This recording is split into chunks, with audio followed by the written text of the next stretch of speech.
Following the advice of the Chrysos heirs, I embarked on the trial of time, only to learn that I had been dead since the moment I stepped onto Amphorius.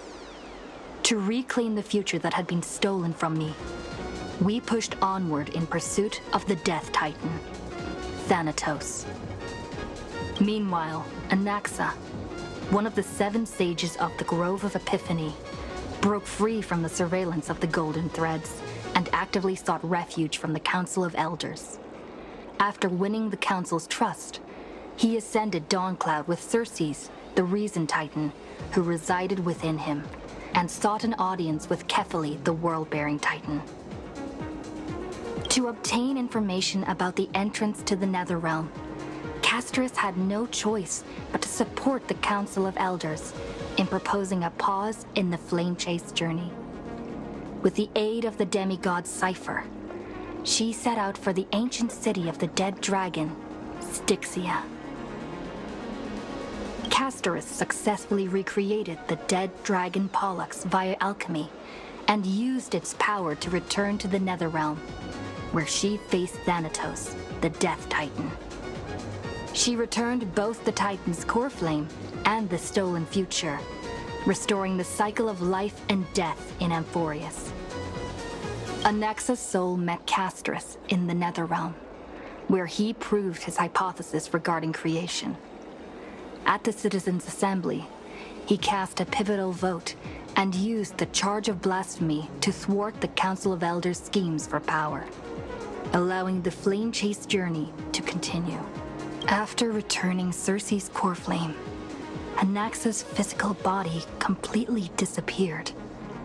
With this, the Flame Chase journey neared its conclusion, and all eyes turned skyward.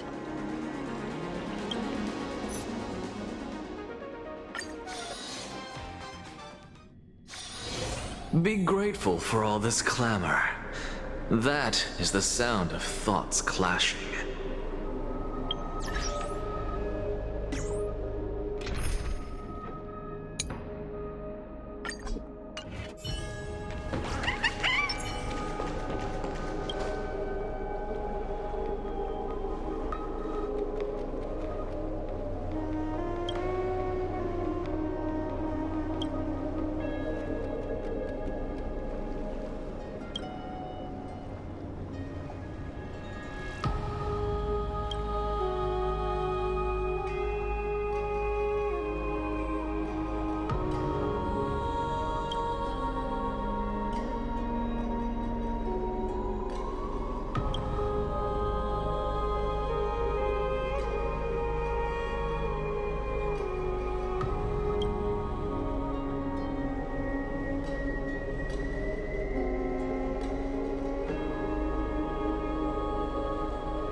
Styxia's moonlight is so beautiful, and the River of Souls is so quiet.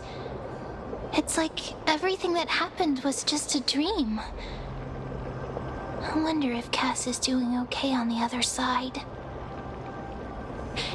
write a letter and put it in a drift bottle, will she be able to read it? No, this shouldn't be so depressing. Now's not the time to feel down. We gotta pull ourselves together. By the way, it was Miss Cipher who asked us to come here. But where has she gone? Huh? Yes, and this aura feels so familiar. Let's go check it out together. Be very careful. I have a bad feeling about this.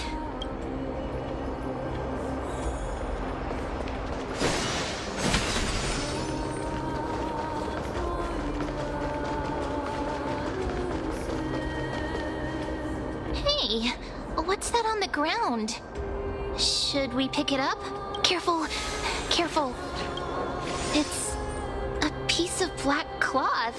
Now, where have I seen this before? What? How could they be here? Mimi! Look out!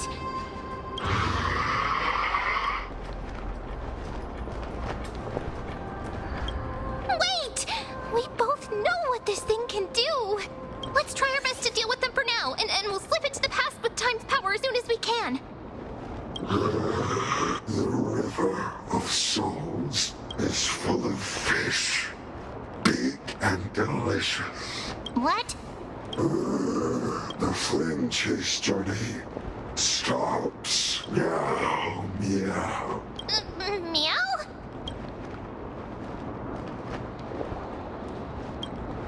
We already knew about the mad part, but are we still in danger?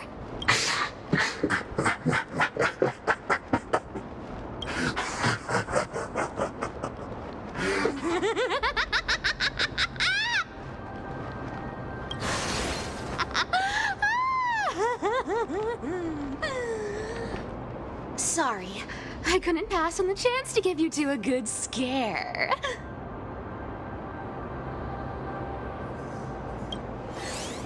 Don't run! I'm the real Cipher. The real one. Come on, don't be upset. I'm just giving you a kind reminder that Emphorius isn't safe at all. The whole place is full of dangers, including that Swordmaster. Make sure you stay on your toes, no matter where you are.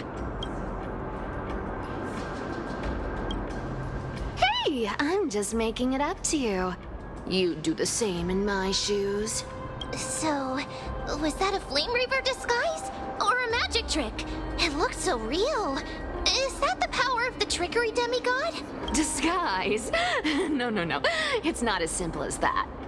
Let me think about how to explain this. For example, what did you think when you realized that piece of cloth came from the Flame Reaver's cloak? We thought that maybe the Flame Reaver was around here somewhere? That's right. And then you heard some footsteps. What did you think when that happened? Well, we thought it must be the Flame Reaver coming this way. Yep, exactly. I just used some hints and, mental suggestions to help you believe in a lie. Lies are what Zagreus is best at. If everyone believes in a lie, then it becomes reality. A power to make lies into reality? That's got all my hair standing up. I sure love your arrogance, Gray Mystery. The seamstress trusts you for a reason. Someone as honest as you couldn't trick me even if you wanted to. So, there's no harm in telling you. Besides, we still need to team up to go treasure hunting, right? Let's wrap up here. It's time to get going. Oh, was that your teleslate?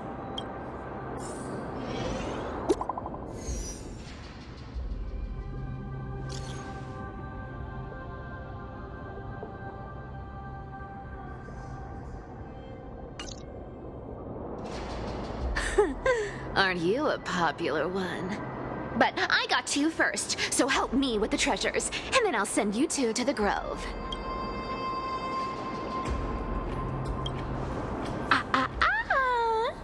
Curiosity killed the cat, you know. Do you think I'll spend it all? That's so not why I hunt for treasures. Don't forget, I'm a demigod too. And there's a line reserved for me in that stupid prophecy as well. You shall walk with greed and die over petty change. But I don't believe in that. As long as I keep collecting treasures, then I won't need to care about petty change. And as long as I don't hurt other people when I get what I want, I won't be walking with greed. Right? Isn't that simple? So, as long as I keep going down this path, all those predestined prophecies and fates will never catch up to me. That was a long speech. I'm getting thirsty at this rate.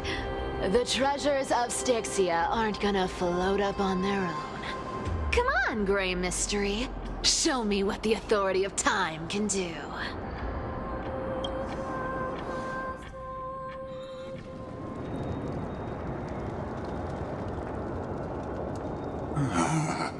So, this is the car of the Astral Express you've spoken of. My repository of memories has been enriched with another fascinating piece of information. Thank you for leading me here, Lord Donham.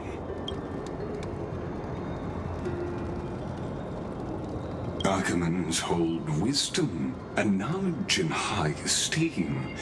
If the citizens knew of your origins, I'm sure more would be intrigued by the Trailblaze. Sadly, discussions about the world beyond the sky remain taboo. It's been quite some time since you first arrived in Arkham. Presumably, you've been looking for a way to leave ever since.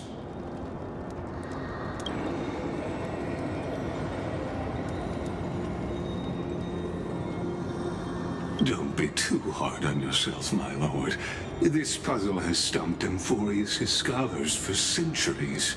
It isn't something you can solve overnight, even someone as gifted as yourself.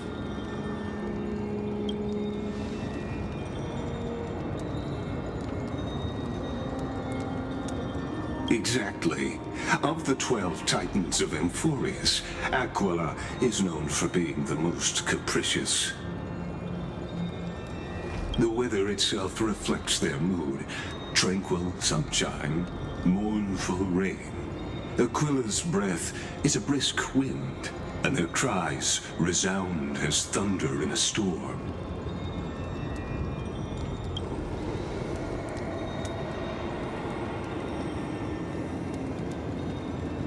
The sky above affects every citizen. It's clear that Lady Aglaya's decision to confront Aquila at the end of the Flame Chase journey was a carefully considered strategy.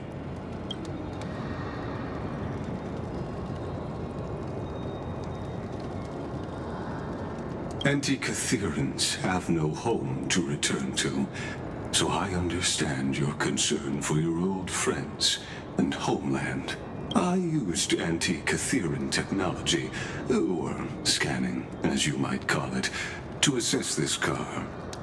Assuming my judgment is correct, I might be able to conduct a thorough overhaul of its power systems. Of course, that's only if you, my lord, permit me to interact with it. You honor me with your trust. I will be very careful.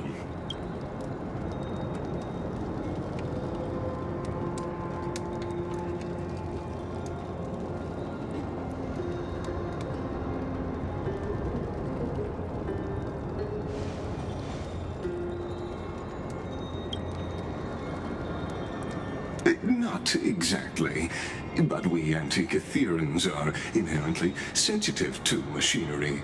Carefully endowed our kind with a unique advantage for analyzing and learning. If you give me some time, I might be able to fully restore this damaged car to its former glory. Then you and your esteemed companion could set off on your return journey sooner. Hypothetically, Lord Donham, if I could open up a path out of Amphorius that circumvents Aquila's divine punishment, would you consider ceasing your support for the Flame Chase journey?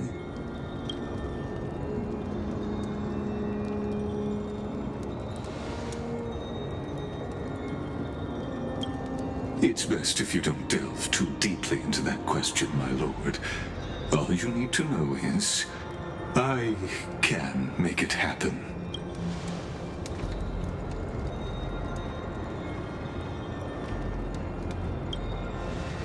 The crucial point is, if you and your companion are unwilling to halt your support for the Chrysos heirs, it could offend certain interests.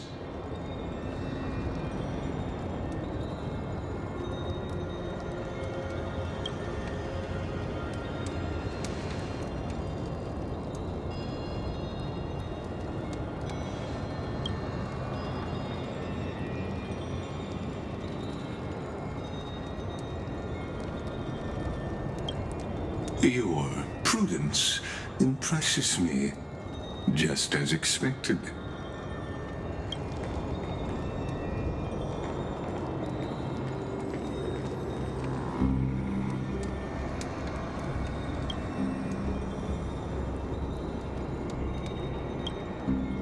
Please don't misunderstand, Lord Donham. As the Theoros, I have no allegiance to their plans, nor am I obliged to obstruct them. I am neutral. Out of respect for you, I hope to offer a peaceful solution to ensure the safety of you and your companion.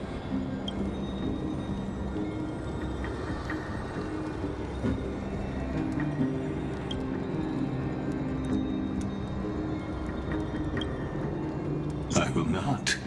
As I said, I remain neutral.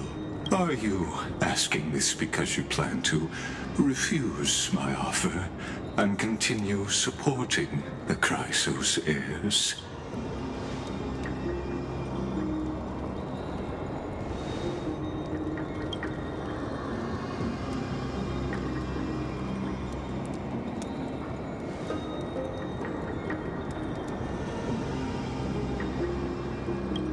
So I see. This is what you call trailblazing.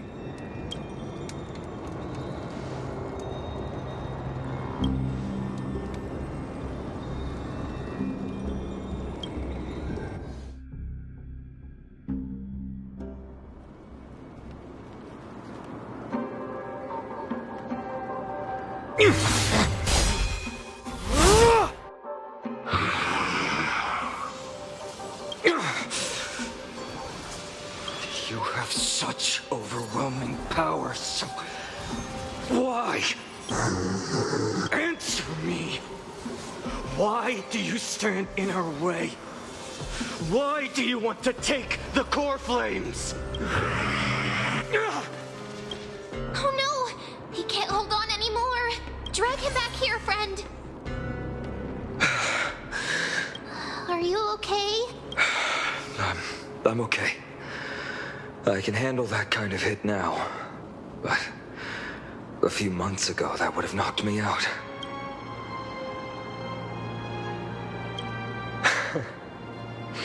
Well, I'm sure you were well fed and rested on the road. Thanks for the help. To face Aquila and other potential threats, I must sharpen myself with the most aggressive methods.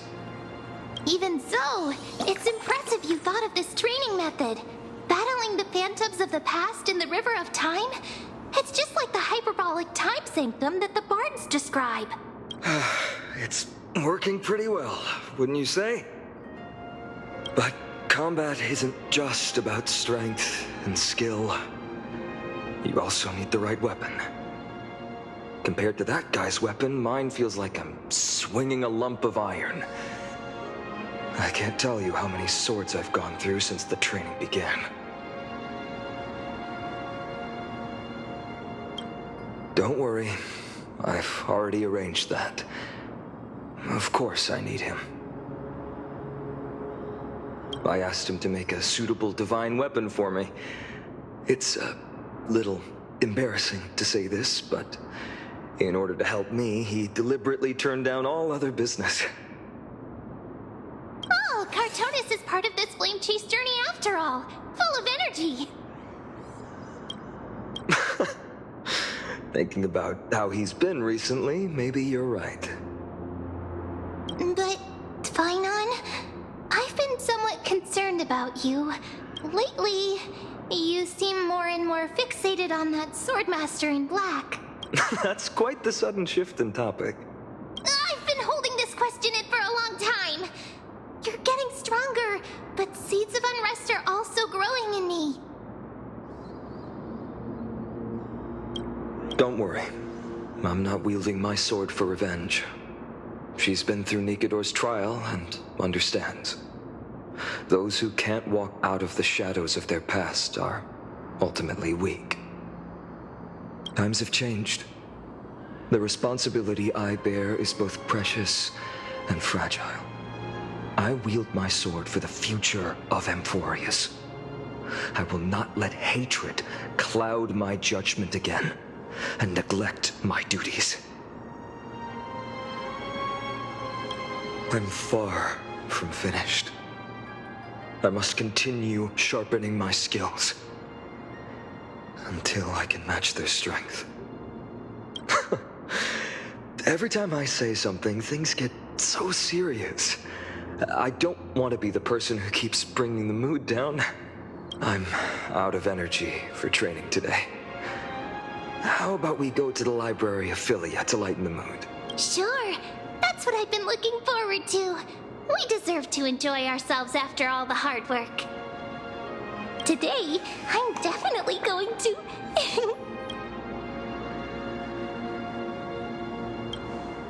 Oh, great idea!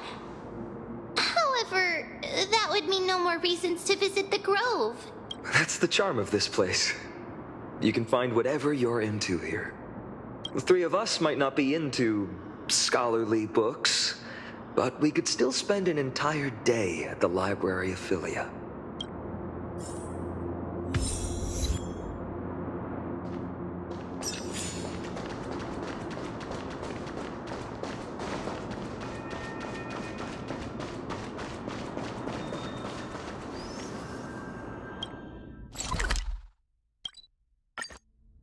Here we are! Where was that slate last time? Was it here?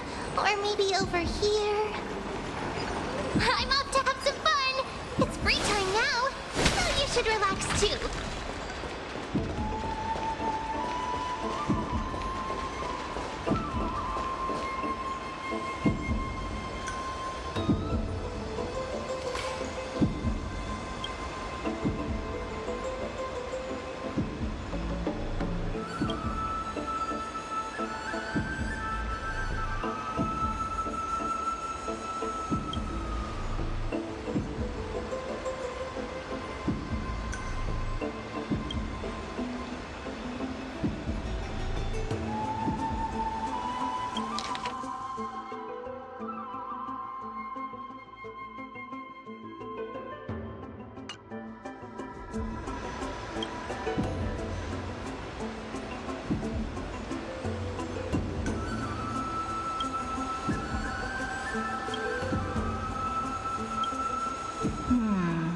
I wonder what Phainon and Mem are reading. Let's take a closer look.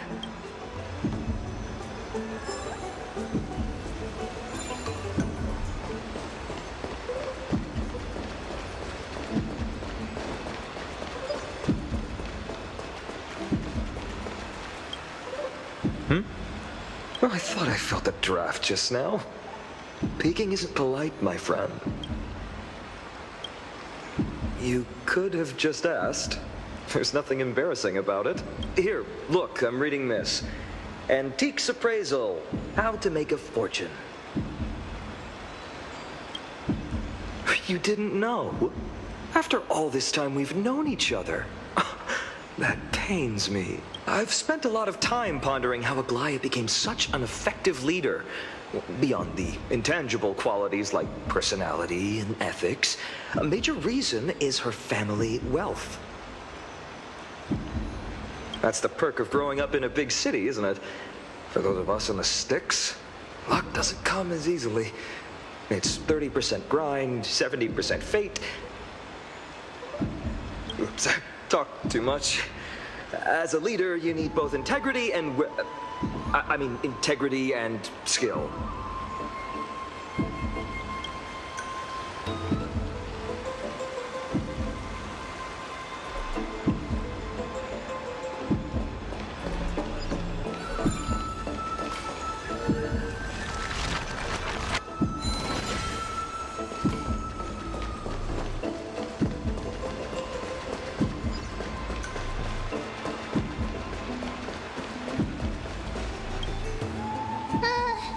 Month of cultivation, curtain fall hour, a time to feast on grains, a poor time for fishing. Oh, but then again, are there even any spots left to fish in Emporius these days?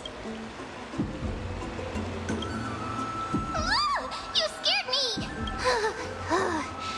Bursting into someone's world like that can really catch them off guard. Well, no more jokes. There's nothing here. I'll go look elsewhere. Something's odd about Mem. What are they flipping through?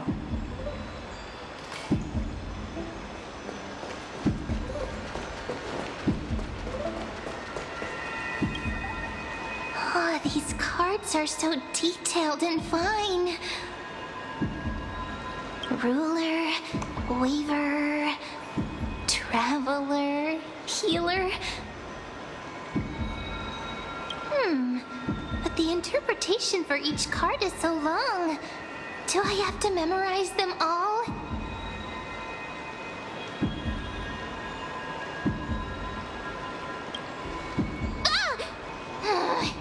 What a coincidence! We meet again. Guess we're fated to be together, huh?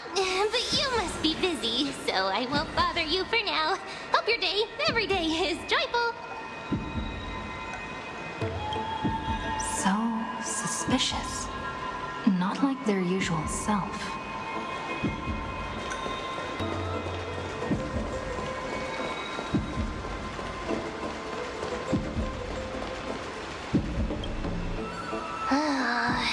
You sure are persistent. All right. I'm totally helpless against your charm. What are you guys chatting about? Is this the Emporius Divination Compendium? Why are you here too? Sorry, seeing you two chasing each other around, I suddenly found my book not that appealing anymore. Never thought Mem would be into divination. But it's not exactly a niche hobby. So why all the secrecy? I wanted to set up a surprise. Master it in secret and give you all a shock. But getting caught halfway through, it's only natural I'd feel shy. A girl's heart is more delicate than Aquila's ever-changing moods. A surprise, huh? Someone else used to tell me the same. She was really good at stargazing and divination, especially with cards. Yeah, just like the ones you're looking at. And you must be pretty familiar with all sorts of divination techniques with a friend like that. No, I know nothing about it. I've never really believed in using cards or bones to predict the future. If the good omens foretold by divination were true, my hometown, Hydes Elysiae, wouldn't have disappeared. Don't forget, we've got Lady Trina. Every other form of divination is just smoke and mirrors or cleverly rehearsed tricks compared to her flawless prophecies. To me, divination could be a power that guides our spirits. Fate always casts a shadow in front of us, clouding our view of the future. That's why people turn to divination. It's just to find a small reason to give them courage to face the unknown. After all, the first chapter of the Divination Compendium discusses the significance of divination. I'm just expanding on that a bit. Strange. That person I knew used to say similar things. Looking back, whenever she interpreted a card for me, I couldn't help but feel uneasy. Even though I never believed in the outcomes, maybe it was her tone. Cyrene. She could paint a complete fantasy so vividly, it utterly captivated me as a child. Right, I still carry a card she once used. Do you want to see it? Oh, wow! It's so exquisite! I'd love to have a card like that. Oh, now that you mention it, yes. It would be even better if it were made of, say, crystal. Speaking of which, partner, there's something I haven't shared with you all. Remember our first trip to the Temple of the Three Fates? The riddle that Orynyx posed to us?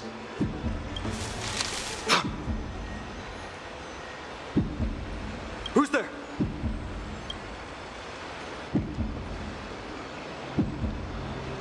You are...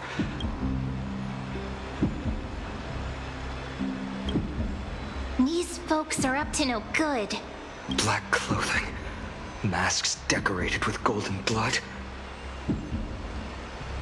Are they cleaners? To directly call us by our name, it seems you, Lord Finan, have studied the forgotten history of Amphorius quite thoroughly. Your friend seems quite interested in us. Perhaps you could explain, Lord Finan. It would be the polite thing. We can't let our esteemed guests pass away without understanding. During the Chrysos War, to combat the Chrysos heirs, several cities formed an underground assassin squad called the Cleaners. Their task was to erase anyone with golden blood from existence. Assassination, poisoning, political persecution. They would do anything to achieve their objective. Well, this historical perspective seems biased, glossing over the Chrysos heirs' abuse of divine powers and their blatant initiation of war in order to defame our predecessors. Could you disclose the name of the author behind this popular legend, Lord Finan? I'd hate for the innocent children of Akamar to be tainted by such slanted narratives. You should have stayed buried in the dust of history. The Citizens' Assembly has once again legitimized the mission of the Chrysos heirs. But as for you, not one citizen would cast their vote for you. Executioners lurking in the shadows. What does it matter? We've long since stopped expecting to be understood. People have become too accustomed to peace, and they've forgotten the disasters that arose from allowing generations of the Chrysos heirs to rule. Complete nonsense. Did you really travel all the way to the Grove just to have an argument? I enjoy dealing with people as straightforward as you, Lord Finan. You've probably figured out why we've come before you. Keep your cool, partner. They've come out of the shadows, which suggests they have something up their sleeves. All right, let's hear it. What are you hiding? But watch your language and don't say anything you might regret. My shoulders might be sore and my sword a tad dull, but it's still enough to slice off your tongues.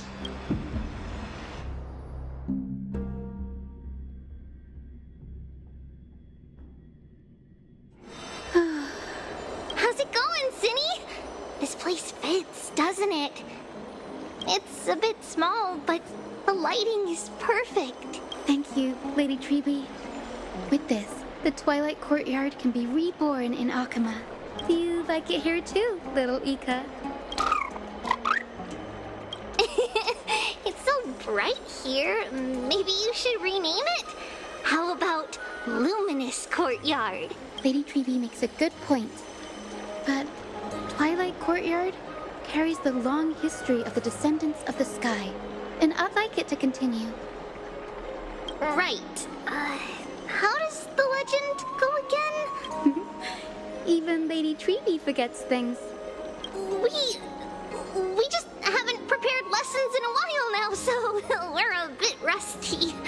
Just give us some time and we'll remember. Ah, now we remember. Kremnos and the Firmament, Volume 3, Section 5. With Seliosi, the Day Thunder Knight, striking down the Eye of Twilight, the divine war between Nikador and Aquila, which spanned centuries, came to an end. Thereafter, the Skyfolk gradually declined. Numerous sky fortresses were abandoned, and their descendants began to establish themselves on the land. Finally, those descended from Seliosi the Day Thunder Knight were welcomed by the scholars under Circes and established the Twilight Courtyard in the Grove. The historical records seem slightly at odds with our memories, but the details from that time have become somewhat hazy to us. Oh, I forgot. For Lady Treby, history is more than just words on a page. It's something you've personally lived through. Little Ika loves listening to the stories from the legends. I'm sure you're also imagining one day you'll be as awe-inspiring as the winged beasts by Seliosi's side. That day will come. I believe it. Just keep growing. Lord Crediros? Miss Hyacinth and Lady Treby, good to see you're doing all right. I heard from the citizens you were nearby and came to check. Doing all right. What's going on, Crediros? There's been another violent incident at the market. A shop was smashed and looted. It's the third time this week. How can this be? I always thought that with Lady Aglaya here, Akama would remain peaceful. That was true in the past. But these days, forgive my bluntness, her senses may not be as sharp as they once were. Aggie. In my opinion, malevolent forces have noticed the slack in the golden threads and are now plotting to exploit the opportunity. The Citizens' Assembly just wrapped up. Why is there still unrest? The Chrysos heirs won by only one vote, Lady Treby. From my years of experience, a narrow victory often walks hand in hand with unrest. Trouble! Miss Hyacinth! Trouble! Clementine. Take a breath. What's going on? Please! Something terrible has happened at Marmorial Palace! What is it, Doctor? Calm yourself and talk us through. Lady Aglaya! It's Lady Aglaya who's in trouble.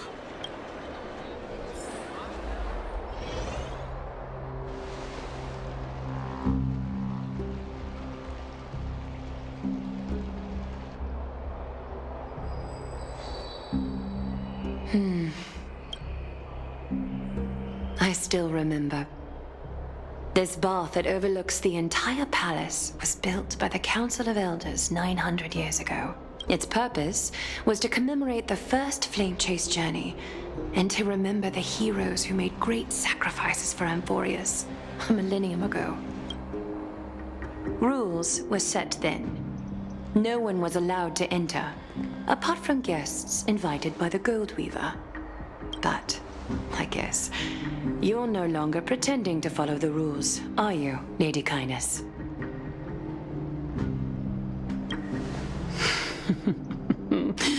Aglaya, Aglaya. You ageless witch, hiding behind a divine facade to deceive mortals. We've been far too kind with you. Kind? There's no need to use such a word to cover up your... incompetence. Anaxagoras humiliated all of you before the citizens. If you still had any shred of shame, you'd throw yourselves from Dawn Cloud at the curtainfall hour to salvage the last fragments of your dignity. Demigod, why not gaze into the water's reflection and see the wretched face you wear now? These days you're not only blind, but also deaf. The cleaners were born for this moment. When all orders, rules, and laws fail to restrain you, it's time for the dagger to pass judgment. If you're in such a hurry, give it a try. Going toe-to-toe with a demigod? We're not that foolish. The dagger isn't at your throat, but...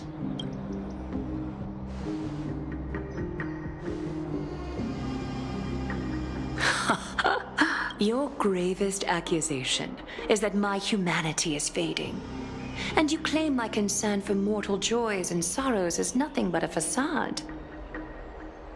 If that accusation holds, what makes you think the lives of these civilians will sway me in the slightest?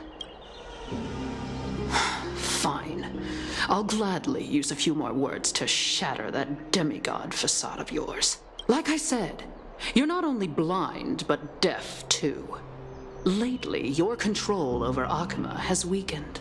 You failed to notice the thefts we arranged in the market, nor did you catch wind of the meetings happening in the Dromus workshop.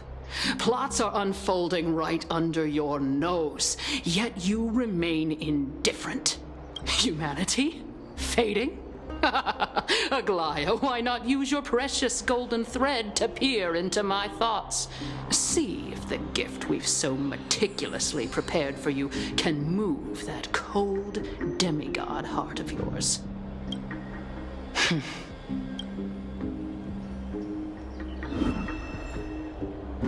In this moment, I only regret not being more ruthless, because your evil is beyond cure.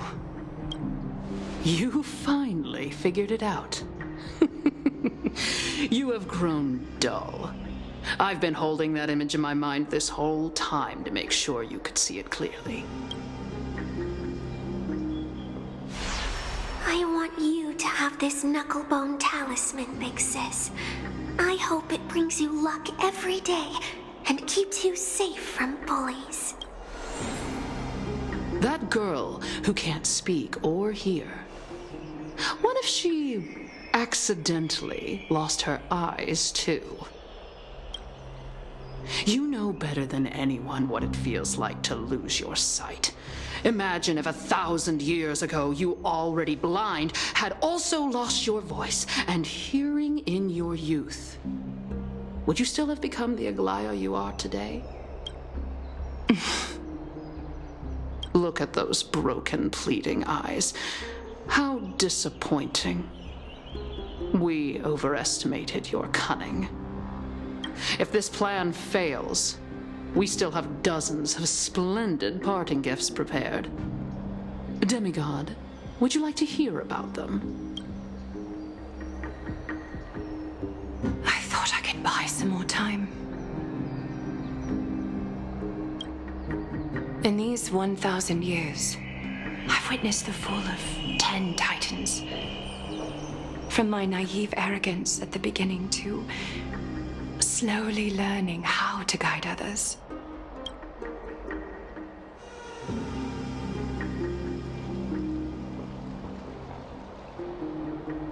Now, it's time to let go. I should be grateful. Grateful that I've reached this moment. To let my departure become a path for others to follow. Have I done enough? If I embrace that prophecy now, and sink into the warmth of these waters,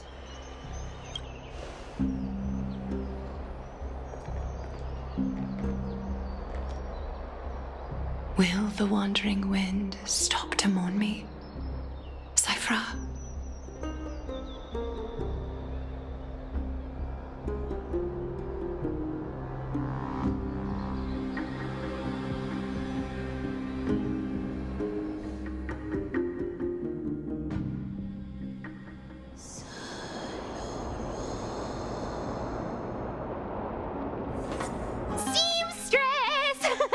I've come as promised. Look at this box full of gold and silver treasures.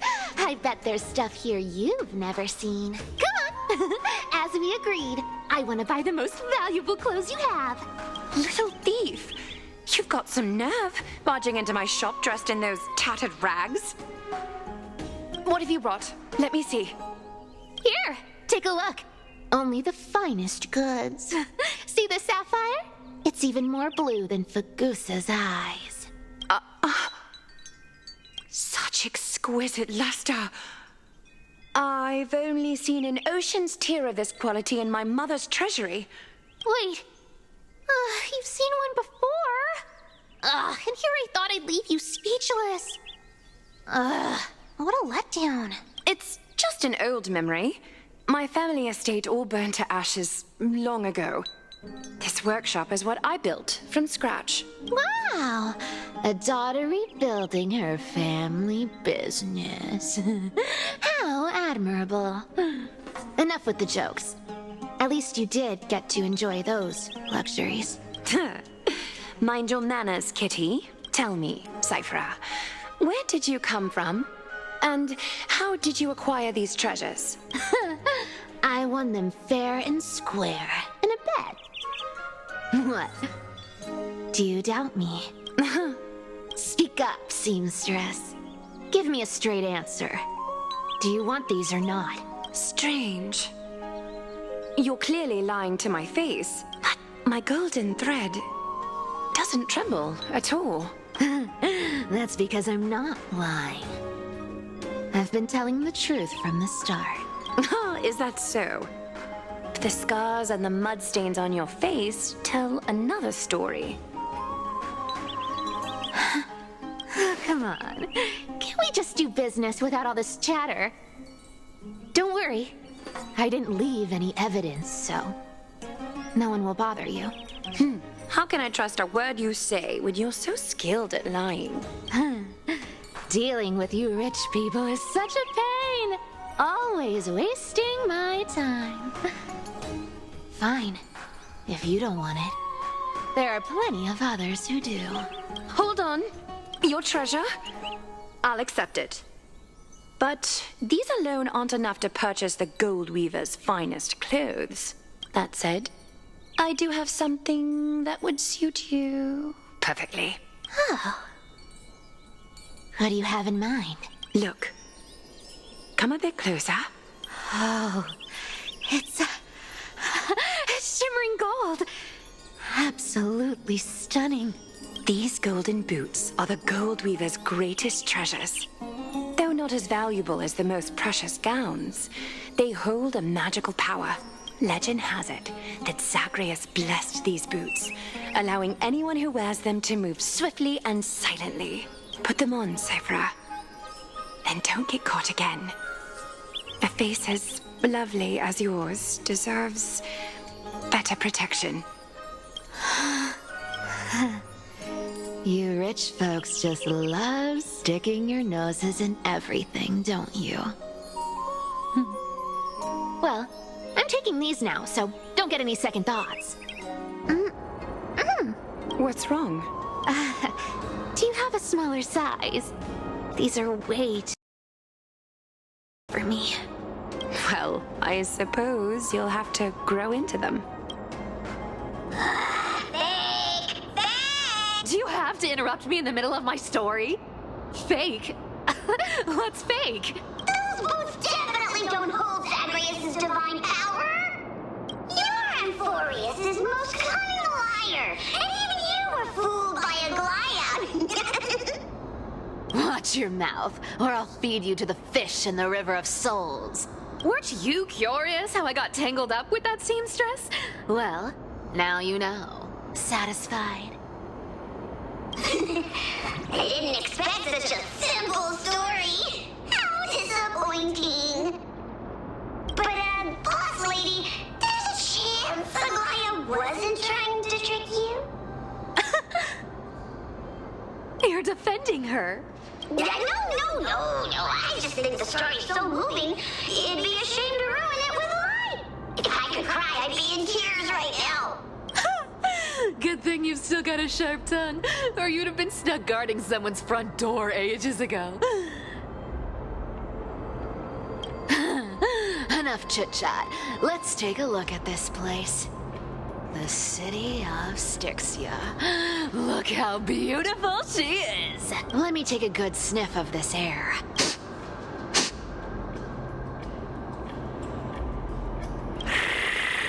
This air, it's filled with the scent of treasure everywhere. Wonderful. Just wonderful. Thanks to Castorus and Grey Mystery, the ancient city's barrier was finally dispelled. Now that I think about it, helping them was well worth it. Time for treasure hunting, Barto! Lead the way, and whatever we find, we'll split 80-20. Well, I have a suggestion. How about 70-30 instead? Listen closely. Do you hear that? The gnawfish in the River of Souls are growling with hunger. 80-20 it is. How generous you are, Boss Lady Cypher. Anyway, what's with all this water? It's damp, cold, and miserable here. I hate it. Ooh, the mighty demigod of trickery. Uneasy around water. You wouldn't understand. The people of Dolos are talented in many ways. Just, not in swimming. Why don't we have a race? Long distance, sprint, or laps? Take your pick. What's got you so worked up? Relax. Who would have thought the fearless Lady Cypher was afraid of water? Cats hate getting wet. What's so hard to understand about that? Now, hurry up and figure out a way across, or I might have to reconsider our split. Don't rush me. Let me take a look around. Got it. Let's use that thing. Come on, follow me, Boss Lady. Not a good imitation. I'll play along. Let's see where this goes, Bartolos. Tell me, how did you hunt for treasure when I wasn't around, Boss Lady?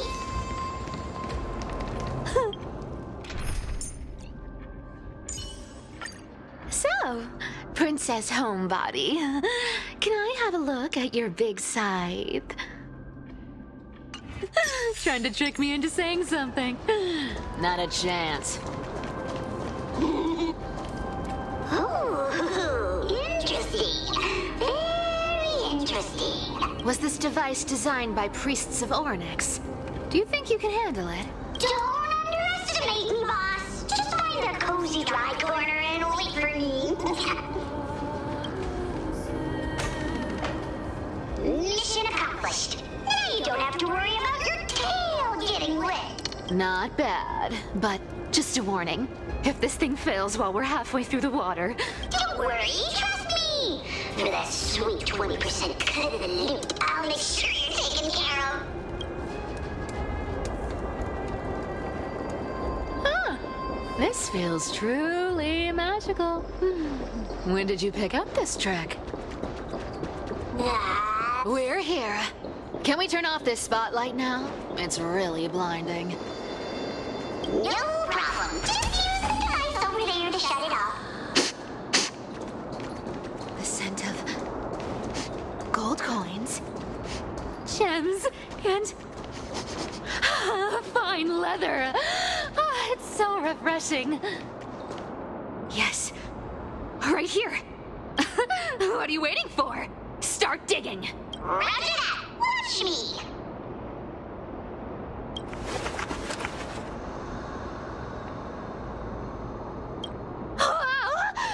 That's a huge chest. Move over. I want to open it myself. Wow, a massive haul. Unbelievable. It's hard to imagine the kind of luxurious life the people of Styxia once led.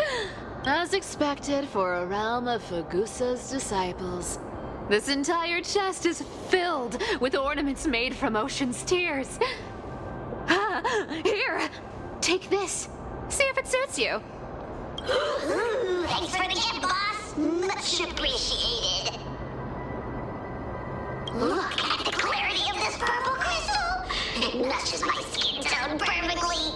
Oh, safer, safer. You truly have the most refined taste of all of these in Amphorius. Let me try this on.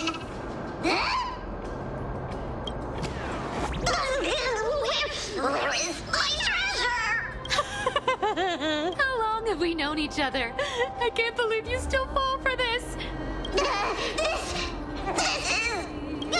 How could I have forgotten about this? I'll believe it is true, and a lie becomes reality. What a convenient ability. The demigod of trickery's divine gift. Far more practical than any golden thread or teleporter.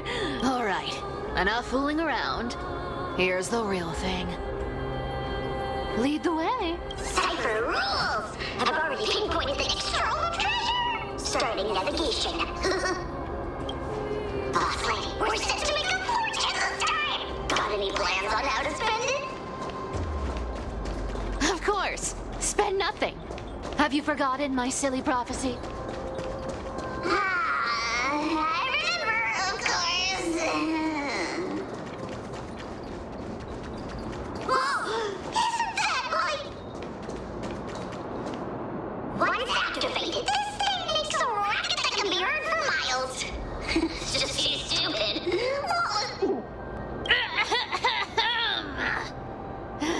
Seriously, what was the Titan thinking when they came up with this thing? Hey!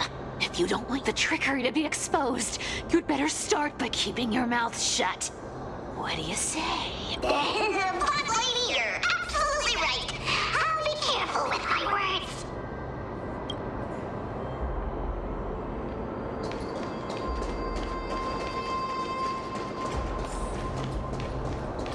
Here we go round the river of souls.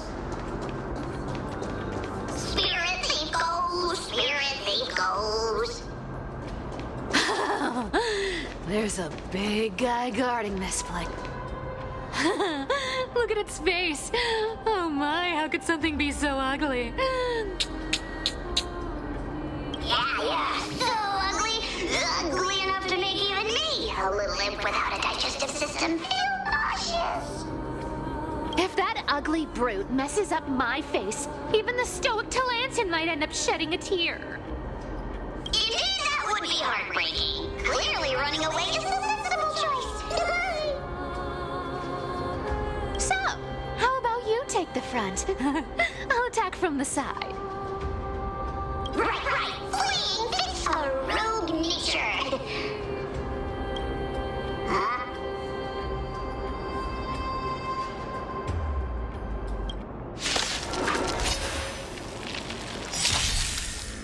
It smells of money. Come to me. Look, the show. With this divine power, I reforge all things. Found me. I'm just a frail skull. Insanity. Please, Chip.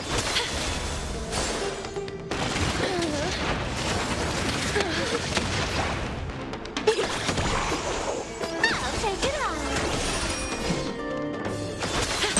You can't run. Such an ugly and useless creature, taken down with just a couple of hits. How boring. Hey, Bartolos, are you still alive? Give us a squeak if you are. Here! Squeak! Look at you, all shaken up. Can't handle even this bit of action. Should be safe here now. Get to work. Aye, boss lady Cypher.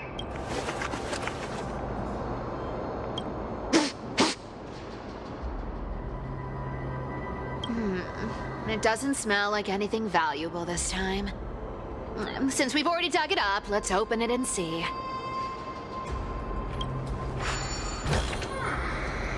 Huh. Is this?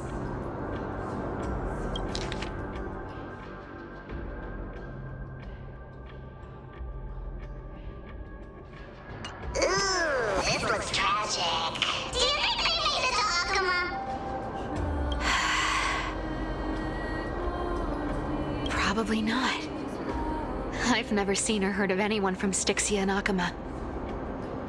At least, I'm still left for Dolos. Guess this city wasn't so lucky. Huh. It does seem unfair, doesn't it? Just because they were born in the wrong place, they had to face such devastation. Meanwhile, those in Akuma, simply because they're supported by the world-bearing Titan, continue to survive. Yeah, the world just isn't fair, is it? Speaking of the world-bearing Titan, Cypher, didn't you tell me once you used to be an apprentice at Kephal's priestly court?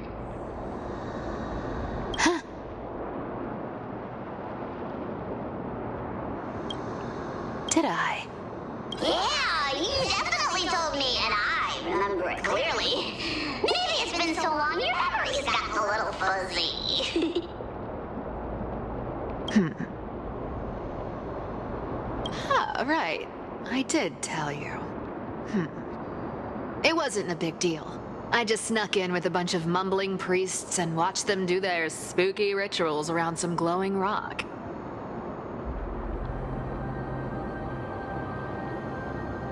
Honestly, I was only interested in the wallets of the old grandpas on the council back then. Don't remember much else. It's been what, nearly 1,000 years? Oh, I see. But you in a priest robe? No, that's hard to picture. Who asked you to picture that? Besides, priest robes from 1,000 years ago were nothing like the ones today. Right. I didn't think about that. I was just curious if you ever overheard anything interesting from those priests. How ridiculous. Come on, let's head to the next spot.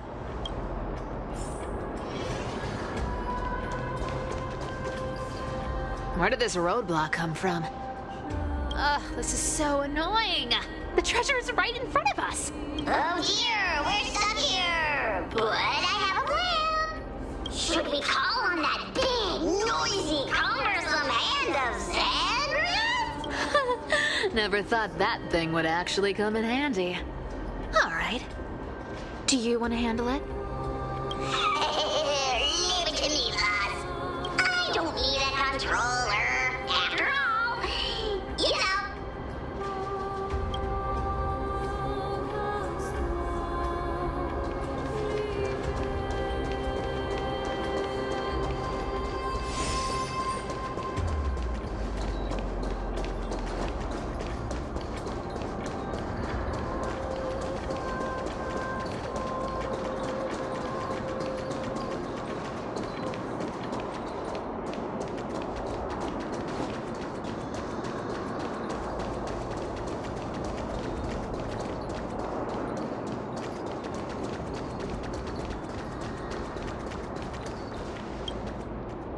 Hand of Zagreus. My darling. Activate!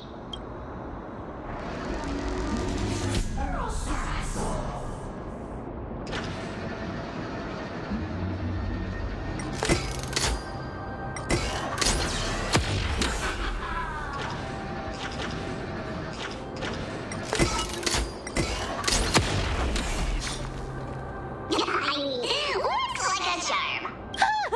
Not bad. However, I still don't see how this ties into trickery. Let's go to the next room. Hey, slow down. That question you asked me earlier. I think I just remembered something. What did I ask? You know, that question. The one you specifically asked me. Right after we dug up the second chest. Forgive me, boss lady, but have you been under a lot of stress lately? I didn't ask anything. You must have imagined it. Oh, is that so? Maybe you're right. I have been a little on edge lately. I need to relax. All right, let's move on to the next treasure trove. Treasure, let's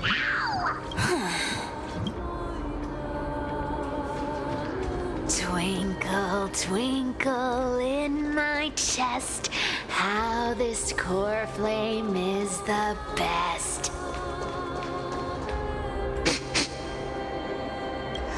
This scent feels like something Incredible indeed! If even boss lady said so, how could I not be excited? Do I need to give instructions here? Get digging. What? Oh, isn't this a golden scapegoat? Interesting. Looks like whoever buried this treasure wanted to play a little game with us. Oh, isn't there a myth about this thing? Those who feared fire became sheep. Those who did not became human. Sheep, humans, whatever. All I know is unlocking this gets us treasure. Here, this honor's all yours. Puzzles and tricks are right up my alley. Just leave it to little old me.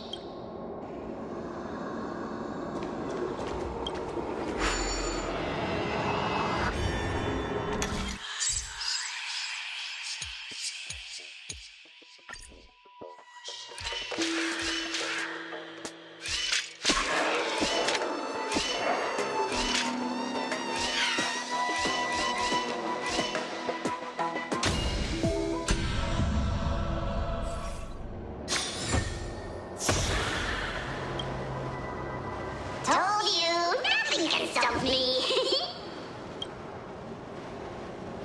Cyber, it's your turn now. Stop! Stay there, and don't turn around. Huh? What do you mean?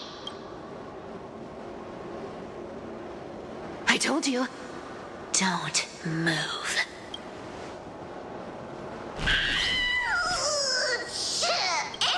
My poor old back. What are you doing? Shh, quiet. Don't say anything unnecessary. That seamstress. She's listening. What? Boss, do you mean? Stay put and keep quiet. I'll handle her. Whoa, whoa. Seamstress. Getting sneaky, aren't we? Did you think I wouldn't notice your little spies lurking around me? As time passes, I find myself leaning more and more on blind luck. With only the power of this little nymph, naturally I couldn't slip past your sharp eyes, Cyphera. Even if you could fully control Bartolos's mind, I would still be able to see through your disguise. Aglaya. You've gone to such lengths to spy on my every move. What exactly are you after? I've told you before, you don't need me to succeed. Why don't you just let this go? I already made an exception and got involved with Castorus and Grey Mystery. Asking for more now. Isn't that pushing your luck a bit too far?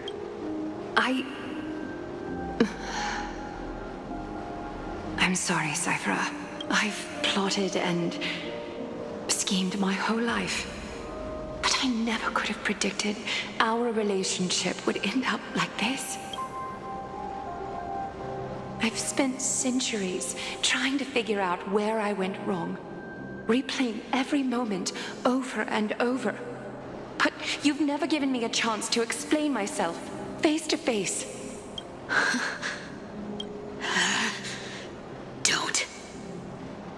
Don't talk to me like that.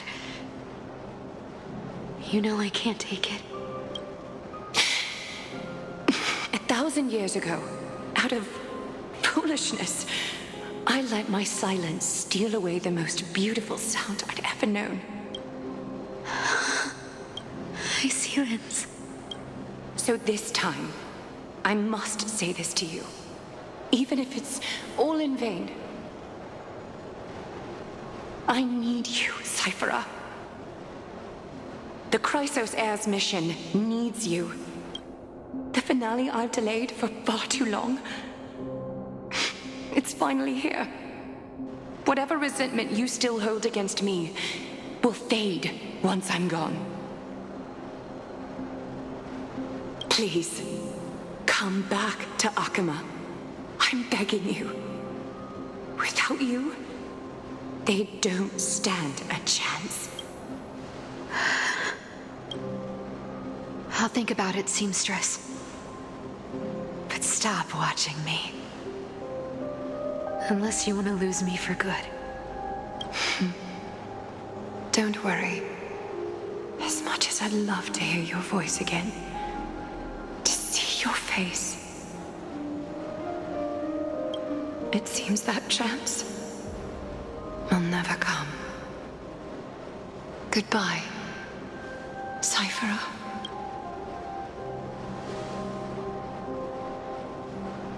Goodbye, Aglaya.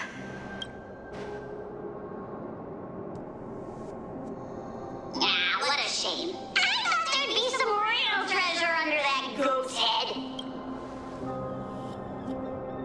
Turns out, everything in that chest was soaked in water from the River of Souls.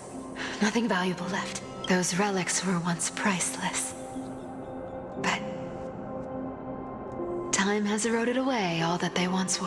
Aww, hearing that from you makes it sound so sad. Wait, why am I getting all sentimental? I haven't even processed what just happened. That horrible woman. When did she... Oh! If you see her, let her know this. As demigods, we can't avoid our duties forever. Could it have been back then when... Do you remember now? Looks like you don't need me to jog your memory. She must have slipped that nymph into your pocket while you were distracted. Don't underestimate that bug. It's every bit as dangerous as the seamstress's golden thread. Let your guard down for even a second, and it might take over. Whoa, that's like some brainwashing monster straight out of the Black Tide! Creepy. Boss, how did you realize something was wrong? I'm curious, what exactly did that nymph make me say? Actually, it gave itself away very early on. Speaking of the world-bearing titan, Cypher, didn't you tell me once you used to be an apprentice at Kefali's priestly court? We've been partners in crime for 1,000 years. We've talked about everything there is to talk about. Except for that one experience at Dawncloud. I never told you about that. I absolutely wouldn't have shared that with anyone. But, boss lady, there's a chance Aglaya wasn't trying to trick you? And as far as I know, the embodiment of trickery despises that golden thread which forces people to speak the truth. You'd never defend Aglaya. Isn't that right, Zagreus? You have a terrifyingly sharp mind. After all, I'm the only one in the world who knows you're still alive. To make sure you survive the Titan trial, I had to fool the entire world. If you want to keep that lie from falling apart, you'd better keep playing your part in the days ahead. Even if it weren't for saving my worthless little life, I'd still walk through fire for Cypher without hesitation. You may have been reduced to this form, but you still haven't lost your way with words. Speaking of which, Cypher, you're not taking that wicked woman's words to heart, are you? Life's been pretty great lately. Why get into trouble now? Don't you think? Honestly, I've been thinking. Maybe a trip back now wouldn't be too bad. You're back again, Cyphera, your face. I need clothes. Anything. Just throw me something. A piece of cloth will do. Just enough to cover the wounds. I will pay back the amount I owe. I promise. You're bleeding golden blood. Yes. What about it? So what if I'm one of those Chrysos heirs they talk about? Those infinitely strong heroes. World-renowned swordsmen. Exceptionally intelligent scholars. Cyphera, Oh, I'm sorry to disappoint. Who knew that group of amazing people would include me? Pauper. Thief. Con artist. Maybe I should just make another cut to drain all this yellow stuff out of me and... Stop it, Cyphera. I'll give you clothes, warm you up, and stay here. Stay in my workshop until you're healed. Aren't you going to ask me how I got these wounds? Right. What's the use? I'm so good at lying. Even your golden thread can be fooled. If you can't verify the truth, why bother asking at all? I don't need to ask. Nor do I need to use the golden thread. I know everything you do is for survival.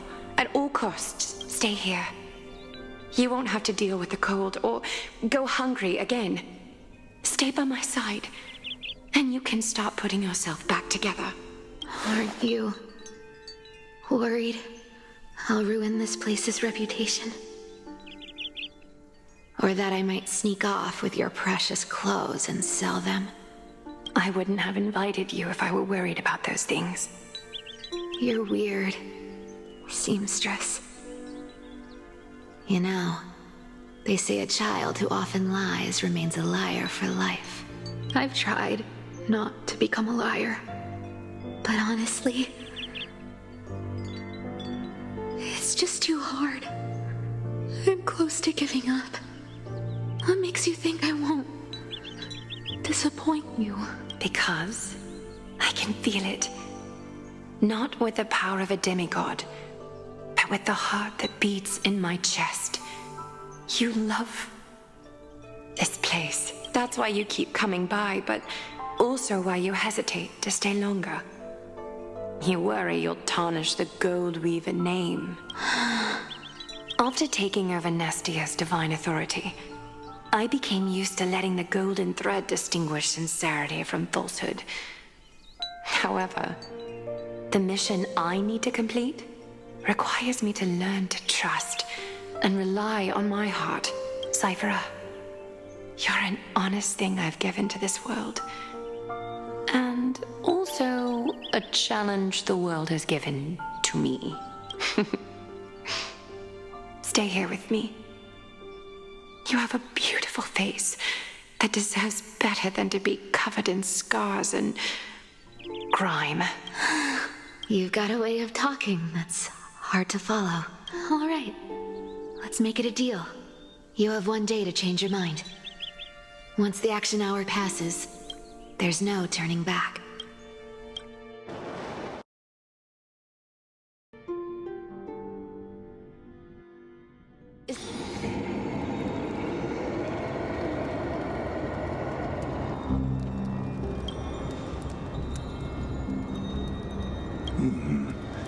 Pressure, fear, planting seeds of anxiety.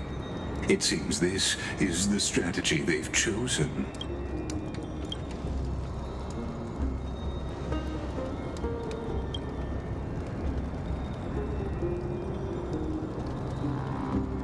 From what I know, these stories are true. The kindness we know today, strictly speaking, is the 27th kindness. Objectively, the rise of the Cleaners was both inevitable and necessary. Yet, their ruthless and twisted methods earned them nothing but disdain and condemnation from history.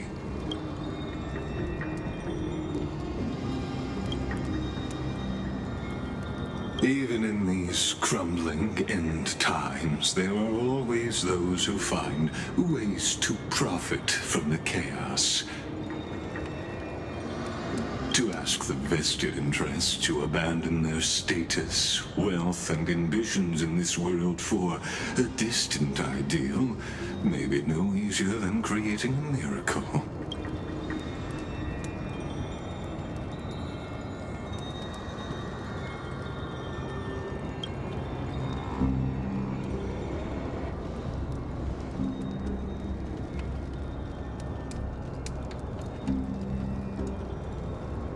There you are, Lord Donghung. We couldn't reach you on the teleslate, so the Holy City Guard almost assumed you two had met some terrible fate. You pests crawling in the shadows, back off. Your plot ends here. You played your hand. Run while you still can. It might be your only chance to survive. Stay away from Akama forever. If you set foot there again, the fury of its people will tear you apart.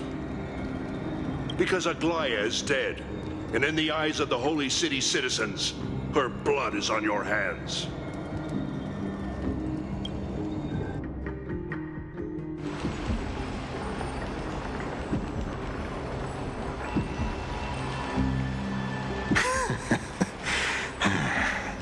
Looks like she was wrong about you. She? Are you talking about the mastermind behind all of this? Well, she thought you were weak. She believed that even when you were facing the evil that you claimed to oppose, you'd hesitate to strike. Misinterpreting mercy for weakness shows how arrogant and foolish your master is. They're still alive. With proper care, they'll pull through in a few days. But I must warn you, I haven't fought a human in ages. I can't guarantee I'll always be able to hold back. They're lucky they're still alive, if you feel as lucky as they are. Try me.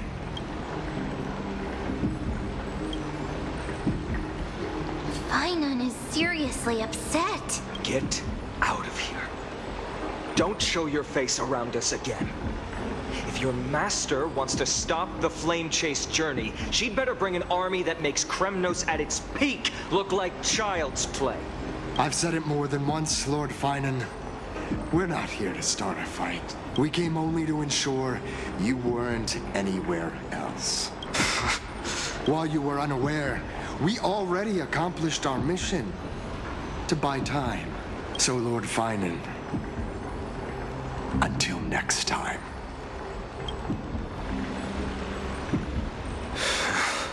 Are you okay? I'm fine. Anyone who uses innocent lives as bargaining chips has gone too far.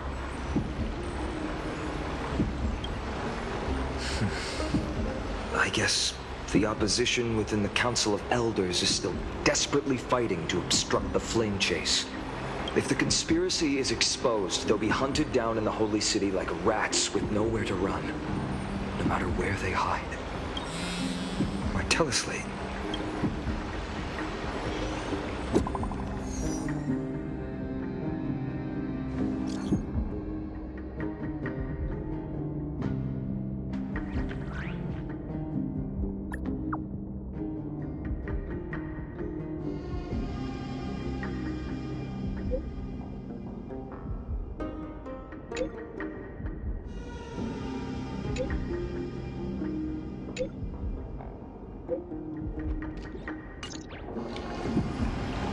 Aglaya?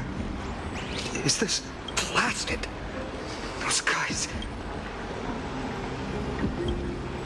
I've heard from more than one person it doesn't seem like a joke. Stay calm. This could just be one of her schemes. I won't believe it until I see it for myself. Fainan, what should we do now? Stay on course. I'll contact Tribi and ask her to keep the citizens calm. We'll hurry back to Akama as fast as possible and assess the situation in the city. If we run into any enemies along the way, I won't be merciful this time.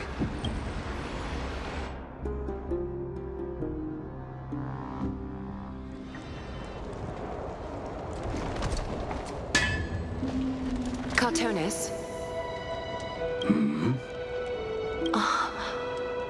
You're forging a sword for Fainan, aren't you? I haven't seen you wield the hammer in so long. I couldn't help but be entranced by the sight. You, Aglaya, in this form you come to me. It means... That's right. At this moment, my physical form is already shattered. My journey as a human in this world has come to an end. It's time to fulfill our pact. Of course. The pact I haven't forgotten. The thing I entrusted to you. Do you still have it? Far too plain this vessel is. Not worthy of you. Do you still insist? I insist. Over the past 1,000 years, every piece of fabric I've worked with has been tainted by my cold divinity. It's made me hate their colors, texture, and scent. This ornament stands apart. It was a gift from a child. She was pure and kind. I often wished my childhood could have been like hers. How to say goodbye to everyone? Have you already planned? I'm afraid there's no such detailed plan this time. I deeply regret not being able to say farewell to them. One by one, the moment has come. My departure will give them one less thing to worry about.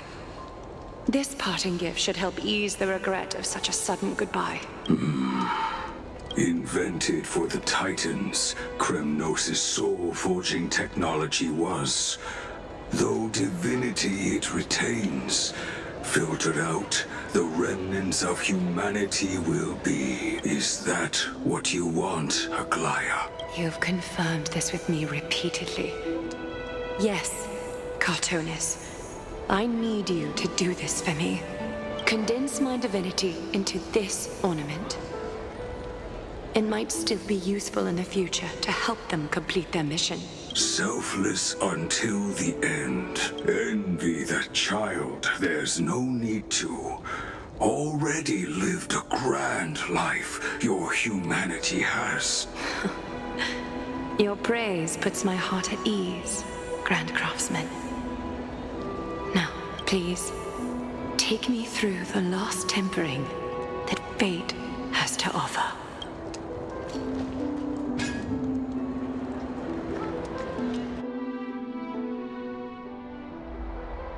The city is silent, and tension is building with every passing second. The news is probably spread by now.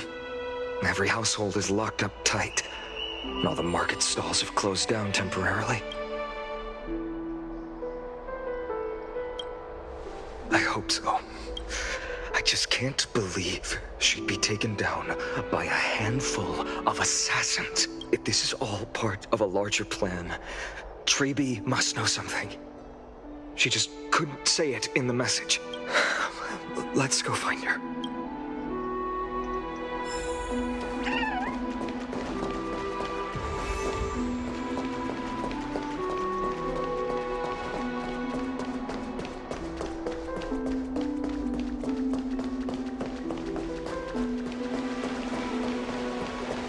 Don Hung came back before us.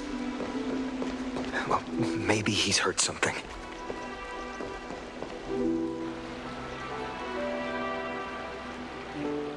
Don't worry. The cleaners didn't lay a hand on us. Lord Krateros, were you in the city when it happened? What exactly went down? Regrettably, no one knows the details of that moment. Eyewitnesses only saw... It's fine. Just tell me. Eyewitnesses at the Memorial Palace saw Aglaya fall from the Chrysos air bath. Oh, gods. She showed no signs of life by the time the Holy City guards approached to check. They were too afraid to jump to conclusions. After all, she was a demigod who lived for over 1,000 years, the leader of the Chrysos heirs. Most citizens of the city believed that death couldn't touch her. She was pierced through the heart by a uniquely crafted dagger. I saw it for myself. It's one of the weapons carried by the cleaners. No, that doesn't make sense. The ones who appeared in the Grove and those who confronted Don Hung in the Abyss didn't immediately resort to violence. They were just watching and trying to intimidate. They didn't have any reason nor the courage to attack Aglaya. Perhaps... I'll stay here to lead the guards and maintain order. Find out what happened, but don't take too long. With Aglaya gone, someone has to take her place and lead Akama. Also, Miss Hyacinth was the one who declared Aglaya dead. You might want to speak with her. Thank you, Lord Craterose.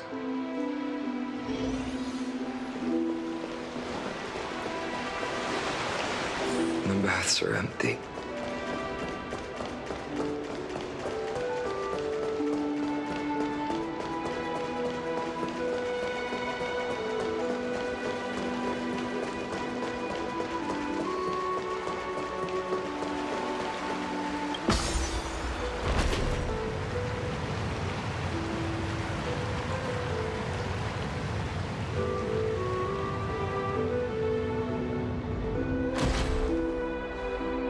Hyacinth. You're back. I'm fine. I've been staying close to Lady Treby and Lady Trinan after the incident. It's great that you could come back so quickly. They need someone with them now. Yes, we witnessed her final moments. I tried to treat her immediately, but even the sky's blessings, declaring her death was the hardest thing I've ever had to do as a doctor. Lord Finan, don't push yourself. You're carrying a heavier burden now. Please, don't fall. It's fine. I can handle it. What I've lost is a mentor and a comrade in arms. But for Treby and Trinan, they've lost 1,000-year-old bond. Like they're losing a part of their lives. You should rest, Hyacinth. You've been awake for a long time, haven't you?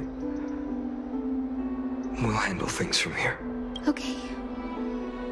See you later, everyone. Next, we should visit Lady Treby.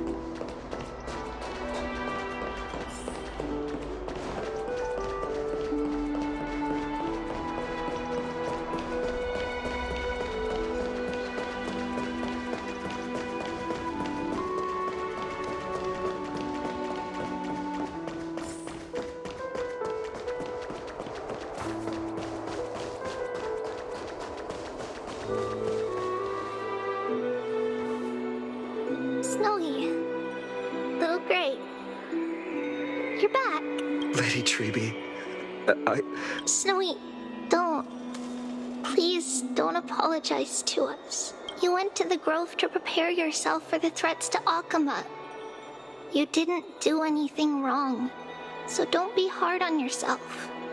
We were always by Aggie's side throughout this long journey, so we understood her thoughts better than anyone. She knew she wouldn't see the end of the Flame Chase journey, yet she gave everything without hesitation for the future of everyone. I know what Aglaya expected of me. Right now, the last thing Akama needs is a leader wallowing in self-pity. The scroll over there was entrusted to us by Aggie. She instructed us to hand it over to you when the time was right. I think now's the right time.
Finan, my humble student, my trusted colleague.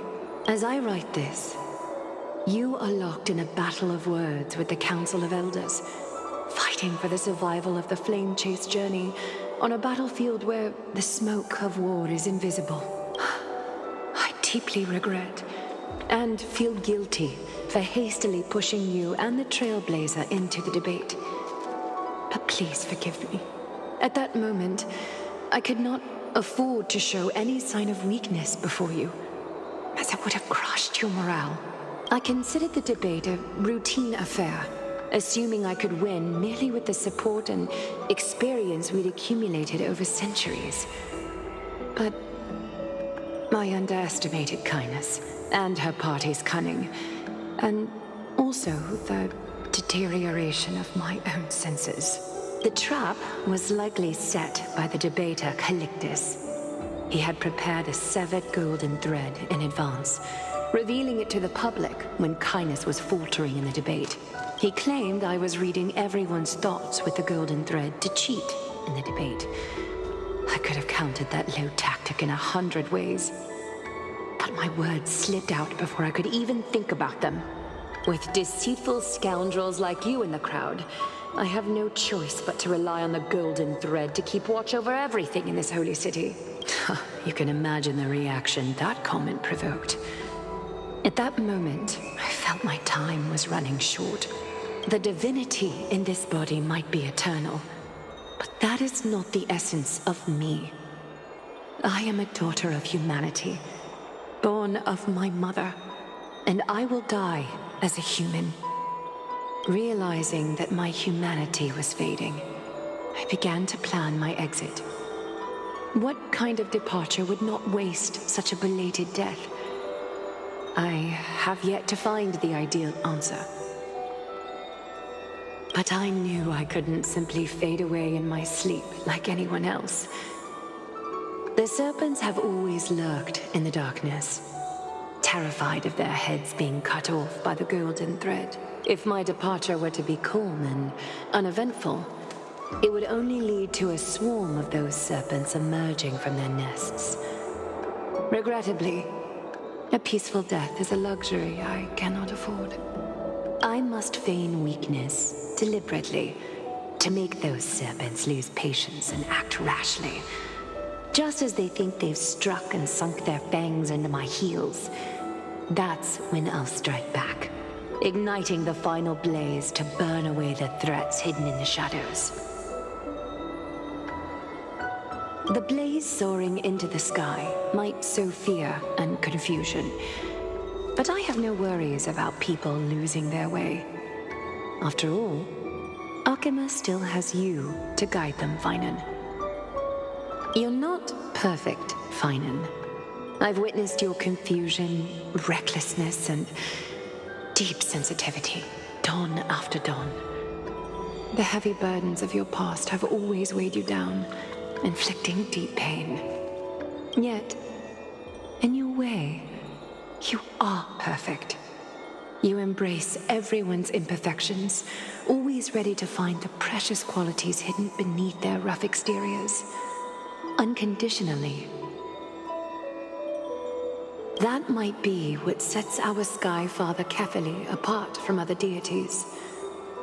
They recognize the imperfections in their creations, yet still choose to shine their light on them, offering protection with unconditional love. Finan, while you zealously pursued strife, believing it to be your destined path, from the very beginning, my thoughts have never changed. You are the destined world-bearer of Amphorius, the gate to Amphorius's future. Go, complete the flame chase journey of the prophecy, ignite the stars, and inspire hope in the hearts of humanity. I will be waiting at the end of the West Wind, looking forward to the miracle you will create. Aglaya, how could I possibly be worthy of the burning torch you've passed into my hands?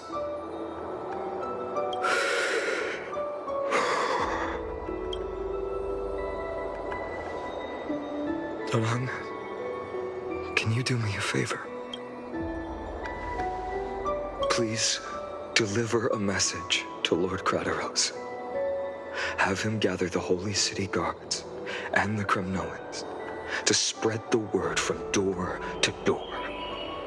At the lucid hour tomorrow, Finan will speak at the Marmorial Palace. Urge everyone who has concerns about the Holy City's future and the Flame Chase journey to attend this gathering. Tell them Aglaya has left Amphorius the seeds of hope. Thank you.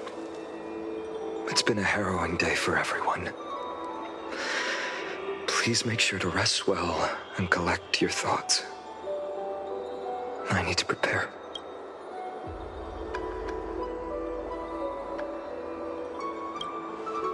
Cartonis, what brings you to Marmorial Palace? I planned to get everything settled before coming to see you.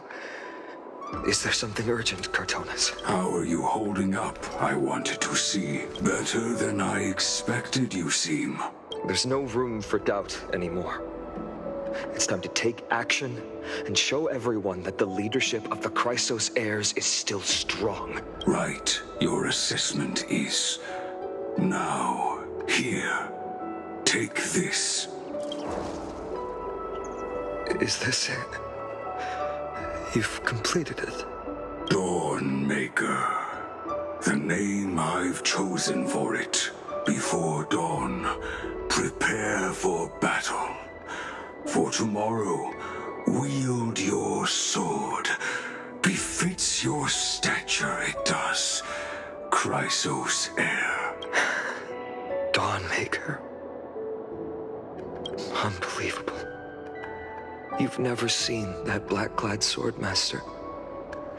You've recreated this so precisely, just from what I described. Precise, your description. Imbued it with the power of dawn I already have. Guided by your will, gleam with golden flames, its blade will. Wield it. May triumph always be yours. Thank you, Cartonis. I will use this sword to protect the beings of Amphorius. Another thing there is. What's this? Stored here, the remnants of Aglaya's divinity are.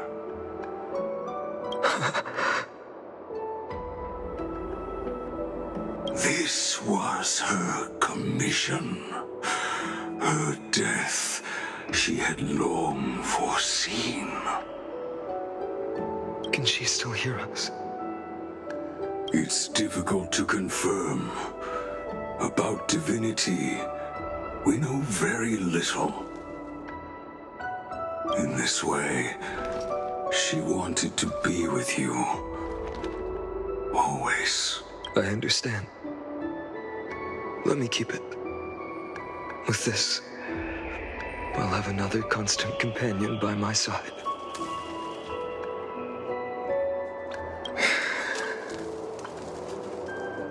May this world never have need for a deliverer. Someone told me long ago. But when the world dashed her hopes and fell into disarray, if she could see me now, leading from the front, rallying people against their destiny,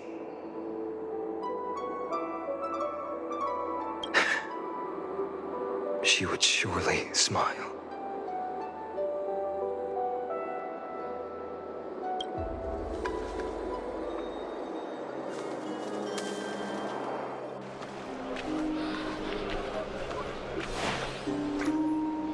How will the Holy City continue without Lady Goldweaver? Look! Lord Finan is here.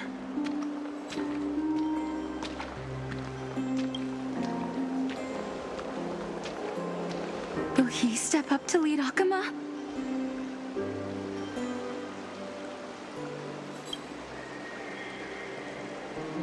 Not long ago, I spoke at the Citizens' Assembly at Dawncloud. I wrestled with every word, searching for the right ones to rally support and keep the Chrysos Heir's flame chase alive.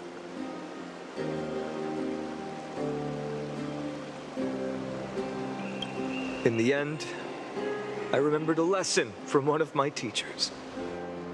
In battles where words are weapons, outrage and blind passion often overpower reason. I followed his strategy. I painted my opponents as nothing more than pests, tore apart their character, and laid out their crimes. The strategy worked. I secured enough votes to achieve my goal, but afterward, there wasn't even a flicker of joy. I realized that apparent victory masked a deeper failure. In my pursuit of success, I fueled division and strayed far from my very purpose that led me to the Flame Chase journey. This journey was supposed to unify, not divide, to strengthen us, not weaken us. It was the gold thread that mended our rifts in the past. Some saw it as a means of surveillance, a tool of control. But no one can deny that it was Aglaia who held this city and even this shattered world together. Now she is gone. Yes, as you have heard, the demigod Aglaia, who guarded the holy city for a millennium, has indeed fallen.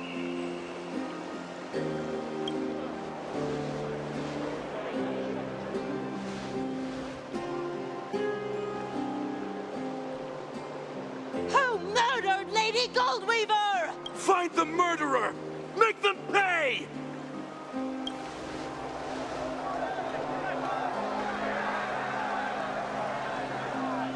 I felt the same as all of you initially. I wanted to stand here beside you, to condemn the sinners, to discuss retribution, and to see justice brought down upon them.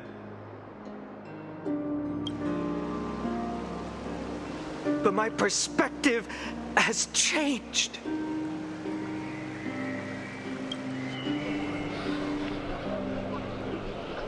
The golden threads that once bound this city have unraveled.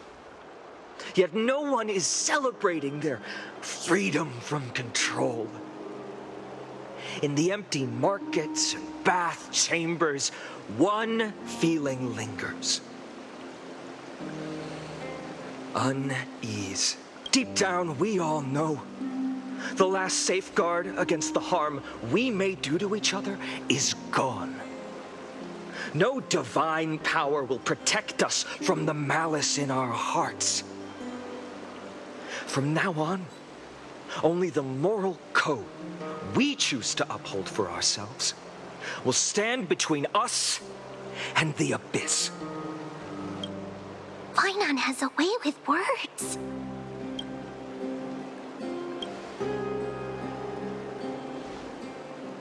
Oh, all right. The Flame Chase journey is nearing its end. With only one Titan left for the Chrysos heirs to conquer. Before I rise to the skies, I challenge you. Cast out the shadows and malice within your hearts.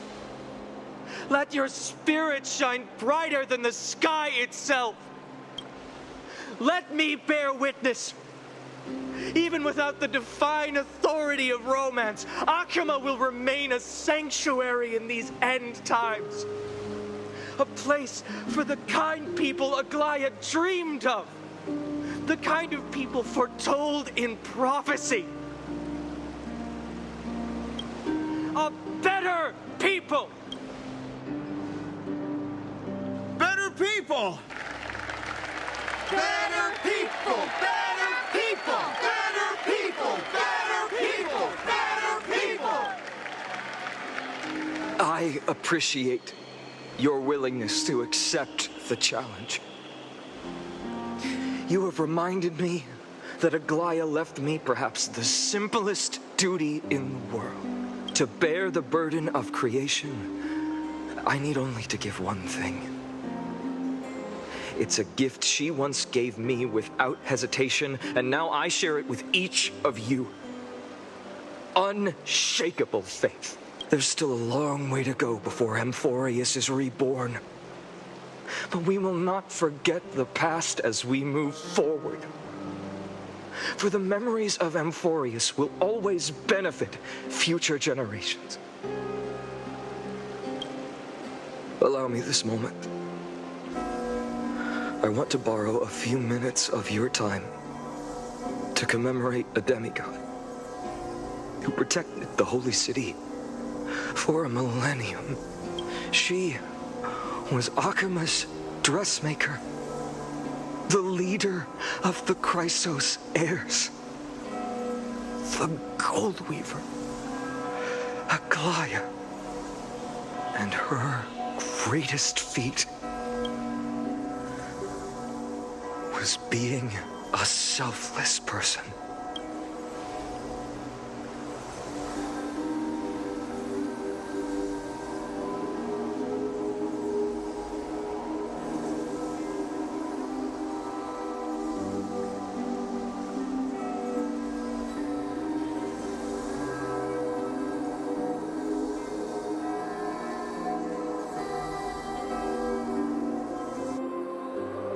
Singing sounds so familiar.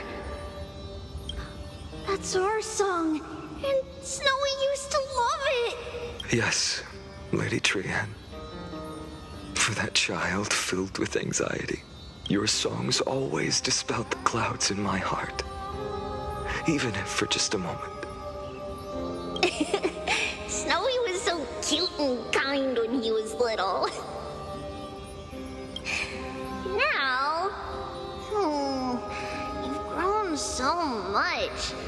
Maybe not as cute, but still just as kind. Time spares no one, so there's nothing we can do. But kindness, you helped nurture it in me. Don't mention it. Your light is as bright as ever. Keep it up and stay strong. See you, Snowy. Goodbye, Lady Trian. I heard what you said. Are you suggesting the debate tactics I've taught you are nothing but sleight of hand? Not at all, Professor Anaxa. Honestly, without those techniques you taught me, the Flame Chase journey might not have survived.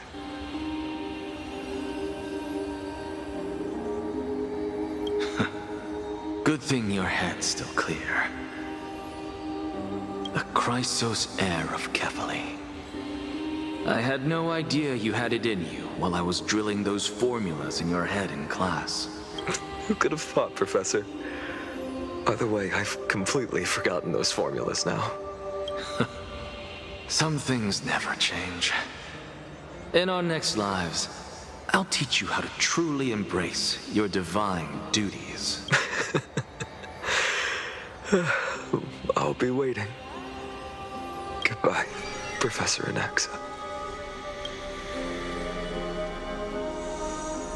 Miss Castros? Aren't you going to say something?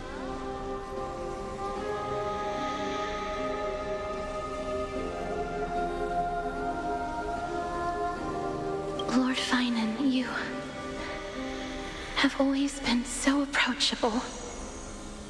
Ever since we first met, you've seen me as a friend. was the first time I understood what everyday friendship was like. But that's dangerous. Dangerous? Laughing and chatting with you, I sometimes forget who I am. And for someone with my kind of power, that's a real hazard. I hadn't thought of it that way. Sorry, I forgot to consider your perspective. Please, no apologies. Despite everything, thinking back on the times we spent together makes me really happy.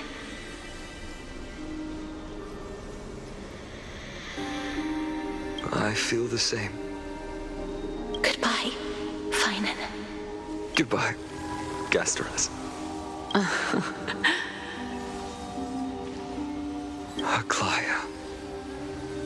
Remember, Finan, after completing the flame chase, leave the decision to initiate the miracle of Genesis to the Amphorians. The Chrysos heirs are the executors of the prophecy, yet they, the people, are the true masters of this world. Rest assured, I always keep your teachings in mind. The difference between a presumptuous hero and a tyrant is a fine line. Well said. You've got a good memory. It's late. Anything else you'd like to add? Anything else? Even in your imagination, I'm not one to show my vulnerable side. No worries. I've long understood how difficult it is for you to open up completely. Thank you for bringing me here, Aglaia. You saved me. Maybe what I wanted to save wasn't you, child, but this crumbling world. Goodbye, Finan. Goodbye, Aglaia. Did you forget me? Forget you? Like I'd ever. We aren't parting ways forever. You're just off to guard the gates at Castrum Kremnos. Let's not make this a tearful farewell. You know just how to make a person uncomfortable. I have a feeling we'll meet again in this lifetime. Let's have another showdown then. Deliver. That's very confident of you. I've changed since then. Have you seen this sword? It's a masterpiece freshly forged by Cartonis. A bold statement for a mere mortal who hasn't yet claimed the power of a titan. See you around. Finan of Aides Elysiae. It's a date, Mightimos. What a poignant, yet splendid journey. And it's still not over yet, is it? Yes, Cyrene. I was right. In the end, you did become the deliverer in this story. A lot has changed while you were away. I've met so many people and tried so many things. I've found new resolve. And I've let go of some attachments. I'm not the same person I used to be. But to me, you've never changed at all, Finan.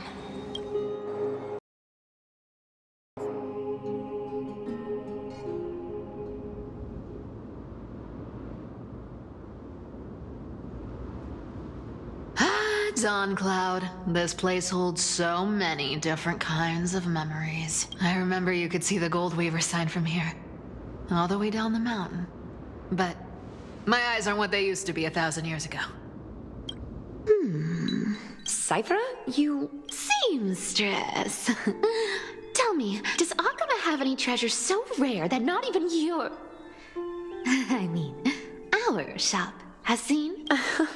Of course it has. I heard there's a gem of all worlds hidden somewhere in Dawn Cloud. Apparently, it's a piece that fell out of the Dawn device. It's truly a priceless treasure, being a part of Kefali's divine body. Even I, the Gold Weaver, cannot witness its glamour. Gem of all worlds. Nice! Got it. Well, please keep looking after the shop while Let me guess, Cypherer. You're probably already plotting to sneak into Dawncloud to steal that gem, aren't you? And your next move is probably trying to sell it to the highest bidder, then distribute that money to the poor and the refugees in the Holy City? Look, seamstress. Are you sure you aren't peeking into my head with your golden threads? You might be skilled at covering up lies, but your compassion is all over your face, plain as day.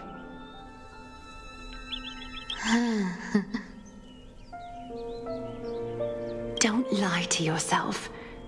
Do you honestly think this is the right thing to do, Cypherer? What else am I supposed to do? That's the only thing I can do with my power.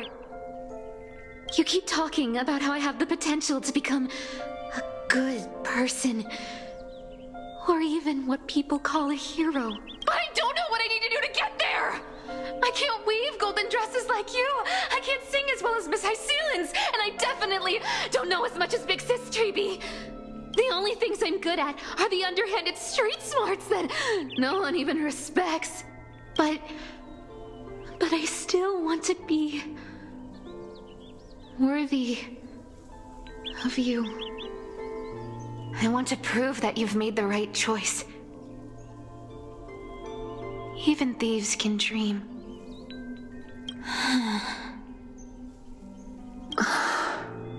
I know, Cypherer. I know.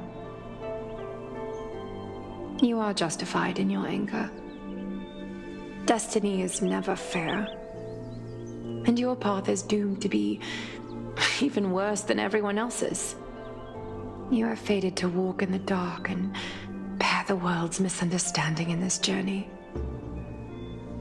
But you have to believe that everyone in this world is unique in their own way.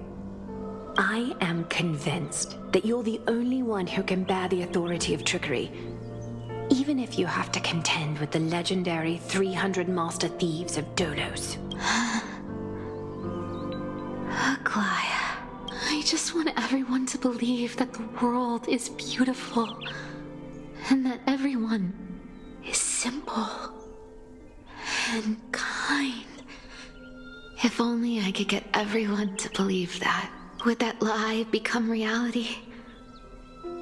If enough people believed in it, even though it's a lie.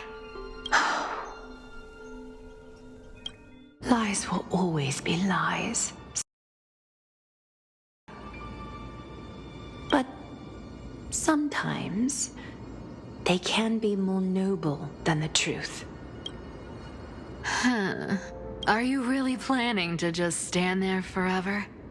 Honestly, sneaking around doesn't suit you, Deliverer. I never thought I could slip past your sharp ears, Miss Cypher. I just didn't think it'd be right to interrupt when you're obviously lost in thoughts. Still as charming with your words as ever, boy. Your speech at the public baths wasn't half bad, I'll admit. It managed to touch my heart. Just a smidge. Thank you. I had a feeling back then that you were in the audience. Intuition certainly is a thing of wonder. Oh, and you didn't call me out on the spot. You waited all this time to tell me. Well, I thought you'd need some time to yourself after she passed away.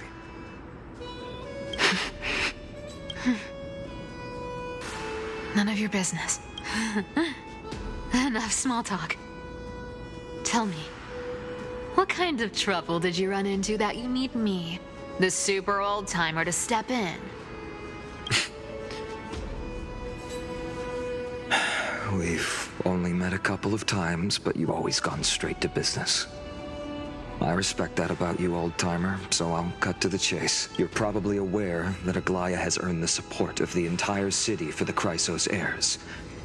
Everyone believes that she died at the hands of council members who were against the flame chase, and the citizens' fury has been dragging these schemers out of the shadows one by one. But they didn't get everybody. To this day, we still haven't found Elder Kynus. the leader of the cleaners. Ah, I see. You're afraid she'll do something wild now that she's pushed into a corner, aren't you? Yes. I believe that Kefali's core flame, forever enshrined above the Council Theater, would be the opposition's final trump card against the Chrysos heirs. We're setting out to campaign against Aquila in a few days. With the Chrysos heirs gone, it'll be their best chance to strike. You think those desperate dogs will try to snatch the core flame while you're gone? So you want me to give them a nice long walk while you're away, right? You sure saw right through me, Miss Cypher. I know exactly what you can do. Godlike speed, perfect disguises, untraceable movement, and that most enigmatic authority of trickery. I have only one request. Please, use whatever tricks you need to protect Kefali's core flame. Even if you have to deceive the rest of the Chrysos heirs as well. Uh-huh. Hey, Deliverer. Do you honestly think that there's no way I'll turn you down? Do you even have any plan Bs if I decide to nope out on this? As the demigod of trickery, there are no other trump cards in the world that can outrank you. I'm sure you know the answer to your own question, Miss Cypher. What confidence. You talk as if you have everything in the palm of your hand. Huh. So you did learn a thing or two from her. Then let me tell you something you don't know. The Flame Reaver. They've been watching Akama closely. You mean? Bet you didn't expect that, huh? I've been tracking them all this time. And this is my conclusion. That lunatic may have lost their mind. But they're no fool. Why do you think they haven't made a move on Akama yet? Professor Anaxa once analyzed this. He thought it was probably because Kefali's core flame was protected by the Council of Elders' secret arts. Ha! Secret arts my foot! I could break those mechanisms with a flick of my finger. Allow me to let you in on the actual secret. They probably held off from attacking Akama because the Seamstress's defense network was way tougher than you thought. Now that she's gone, and you're heading out to the Eye of Twilight, with the city's defenses in shambles. What a dangerous situation we find ourselves in. But since you're the one who brought it up, I'm guessing you already have a solution in mind.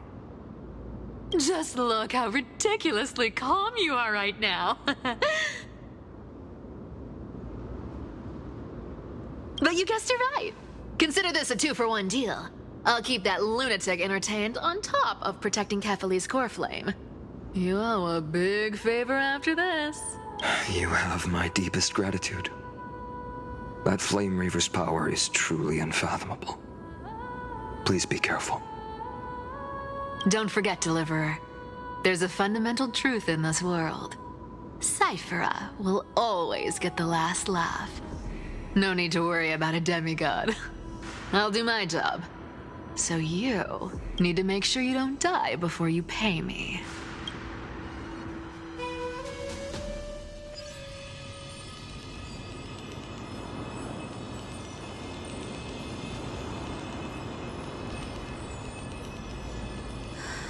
I'm back. I've been trying to stay away from here since the Black Tide destroyed the grove. And through that, stay away from the memories that might make me sad. But the wind keeps pulling me back. Maybe that's the Twilight Courtier's duty, after all. I know, little Ika. I know. I too miss the days when we all studied together.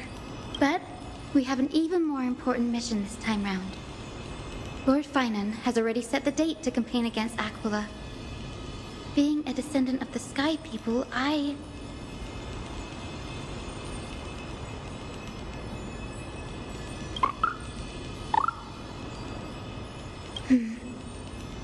You're right. At least I can still afford to get lost in thought once in a while. Oh, ancestors. Please wait for just a bit longer. The time I spent in the grove deserves some reminiscence.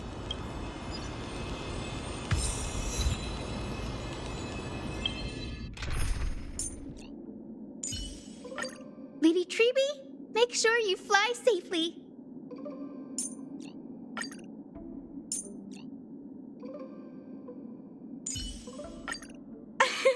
Thank goodness! It's Cassie! We're saved! Little Ika, wake up! Look! Dragon!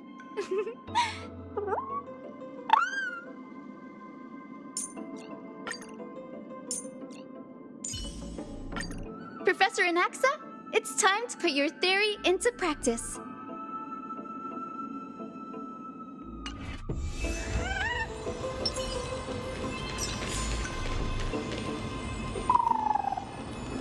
This was where Professor Anaxa gave us the lesson. I can still see that day in my mind. And that was your last lesson in the Grove. Now, each of you will head off on your own path. How much the Grove's teachings can help you in the real world depends on how well you can put knowledge into practice. However, heed this warning. If you ever do anything disgraceful out there, don't ever claim you were the student of Anaxagoras, one of the 7 sages. Professor Anaxa, there are still other classes scheduled on the calendar. Are you sure you didn't... Firstly, call me Professor Anaxagoras. Secondly, to clarify, the last lesson means the last lesson I will teach you. I will be entering seclusion from today onwards to research ancient alchemy, and all my teaching activities will be put on hold. Ah, I see. So you're saying that the lessons taught by all the other teachers aren't good enough to be considered lessons? All you do every day is wag that sharp tongue of yours. That's a credit deduction, fine enough IDs Elysiae. I have nothing left to say. Next. Please wait, Professor. According to the Grove's protocols for a cohort's final class, the lecturer should take some time in that lesson to discuss the students' post-graduation aspirations with them and guide them toward a solid path. Surely you can't skip such a crucial step, Professor. The teaching assistant, Miss Hyacinth, is truly Professor Anaxa's nemesis. Fine. Since Hyacinthia insists on this, let's go through the process. Since some of you are so eager to speak, why don't we start with you, Finan of IDs Elysiae? What is your post-graduation aspiration? Me? Well, it's not exactly an aspiration, but the only thing I want to do is to protect the people I care about. I see. So you want to be a hero? How boring.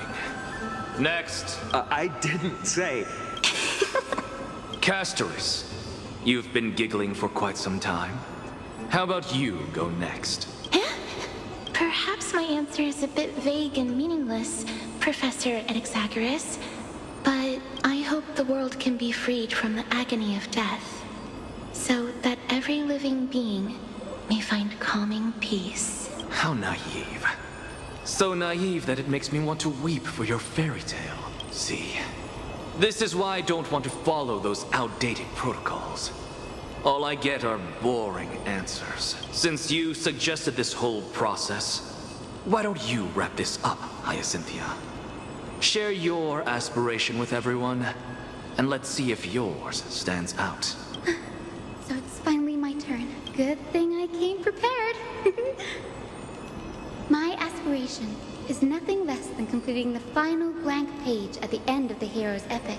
Blank page? An interesting description. Do explain, Assistant.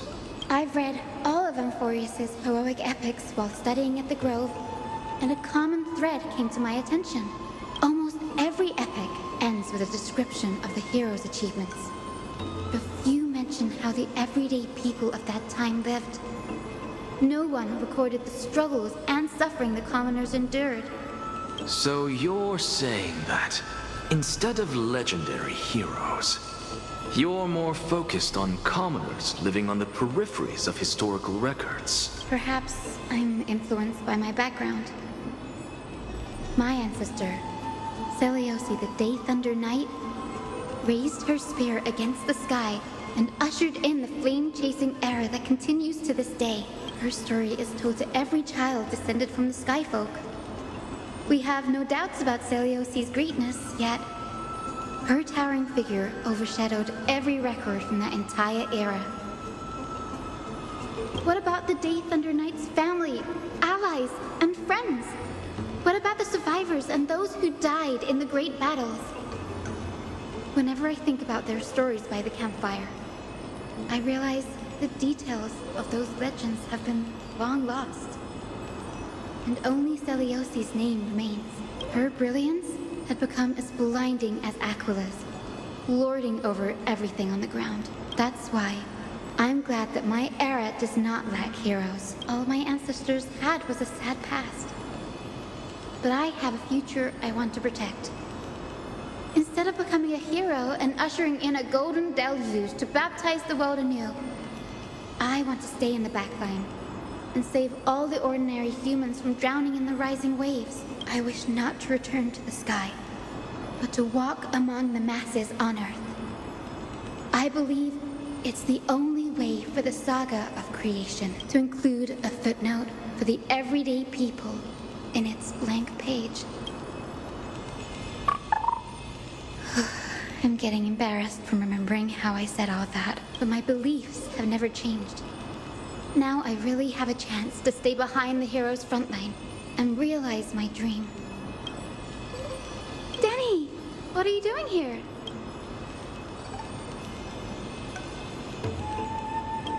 You guessed it. To reach Aquila's realm in the sky, descendants of the Sky People must perform a bloodline ceremony, summon the spirits of our ancestors, and get their blessings. That's the only way for creatures on Earth to forge the rainbow bridge to the sky. And the soul of the first ancestor I want to see is here in the grove. Don't worry. I have little Ika with me. You will protect me, won't you? Good, Ika. Well, what brings you here, Danny?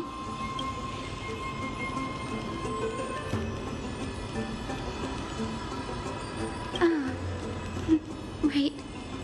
If all goes as planned, you and Gray will be able to go home after this mission, won't you? Oh? Could it be that you too have some kind of hidden powers to make prophecies now?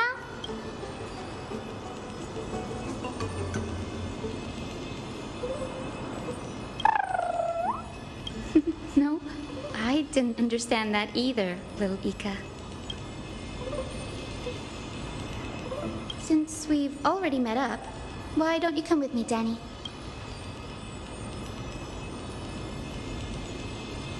That's the dependable express guard for you. So, shall we get going?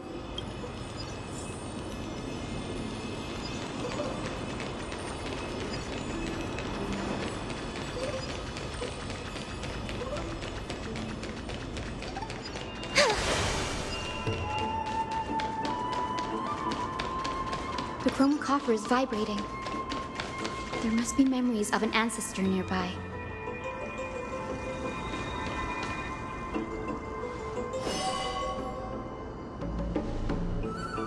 This is the divine object of the Sky People, the chroma coffer. Our ancestors dictated that when a descendant of the Skyfolk is ready to challenge Aquila again, they must first awaken the spirits of their ancestors with the chroma coffer and receive their benediction. Only after this can the chosen Skyfolk reascend to the heavens.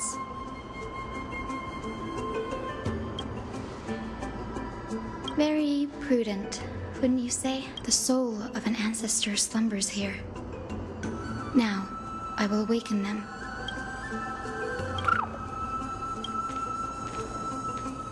I am Hyacinthia from the Twilight Courtyard. a descendant of the sky who has inherited the duty of flame chase. The time has come to fulfill our clan's destiny.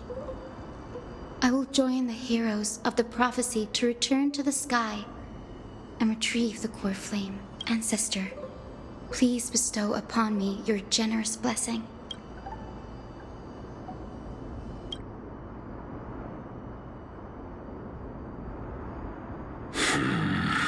Who has awakened me? It's I. Hyacinthia, a descendant of the Sky People. I apologize for interrupting your slumber. You are Lord Crispus, aren't you? I've read your story in our family tree. You are a righteous judge who vindicated many who were wrongfully accused. I never imagined someone in this era would still remember my name.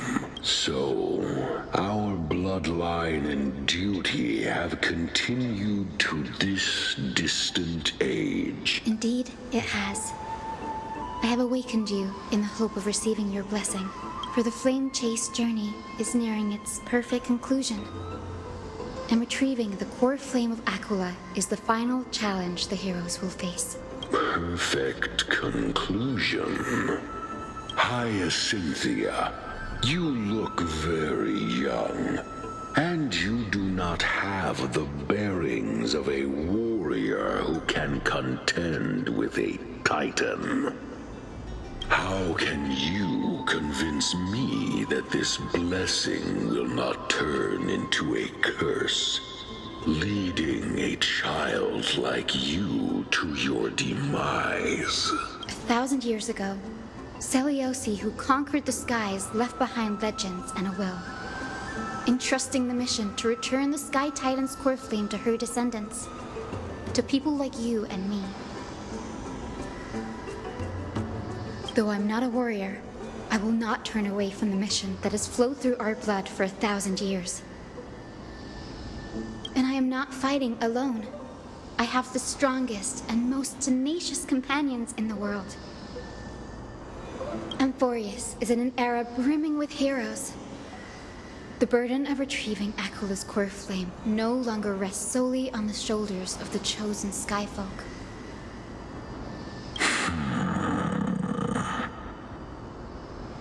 I now wield the power of healing. I aim to mend the fissures in the sky and heal the wounds of the people. I desire to define the mission of the Skyfolk in my own terms, to conclude the vigil that has spanned millennia. I sense resilience in your words. Not an outward resilience, but something deeper within. Receive my blessings, young Hyacinthia. May you gain wings to return to the sky via the bridge of rainbows.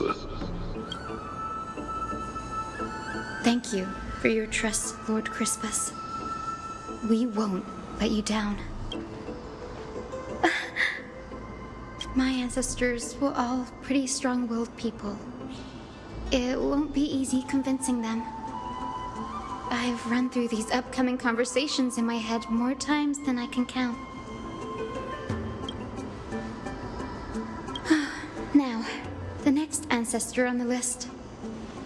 Her spirit is said to rest in the vortex of Genesis. A pity that the ceremony has to be performed in strict order.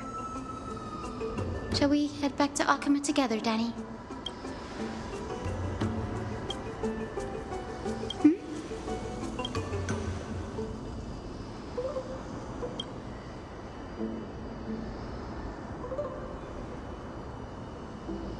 Oh, I remember!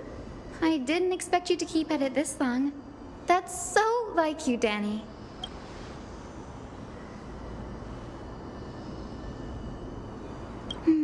That makes sense.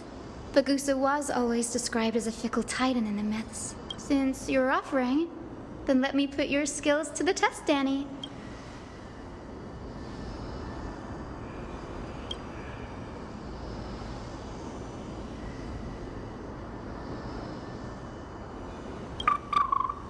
got it.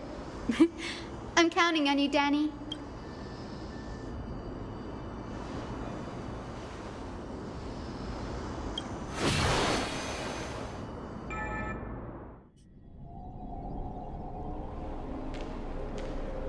The Vortex of Genesis. Unbelievable. Danny is full of surprises, but this does feel way more disorienting than the ritual basin. Wait, is Lady Treeby here too? And who is that next to her? Oh, I think I know who that is. Do you have to go already, Syphie? It's been ages since you were last in Akama. You could have taken some time to rest, and we could have caught up. That's all right, big sister Treeby. I've gotten used to life on the road. Staying in this bustling city actually feels off. Besides, your prize student gave me an incredibly tough mission to handle. Cut Snowy some slack, Syphie. He's still so young, yet he's shouldering all the responsibilities Aggie left behind. Besides, Snowy's not the kind to ask for help lightly. Since he came to you, it means you're the best person for the job. You really spoil him, big sis Treeby. Guess I'm past the age for someone to look after me. Syphie. Just kidding. I get it. That deliverer boy does have a certain charisma about him. Never mind. Anyway, I'm about to head out. Oh, big sis Treeby. Before I go, got a little gift for you. Well, didn't expect you to be so thoughtful. What's it? That's a part of the game, too. If you want to see the full picture of what's inside, you'll have to wait until nightfall. A gift with a mysterious twist? Seriously? Huh?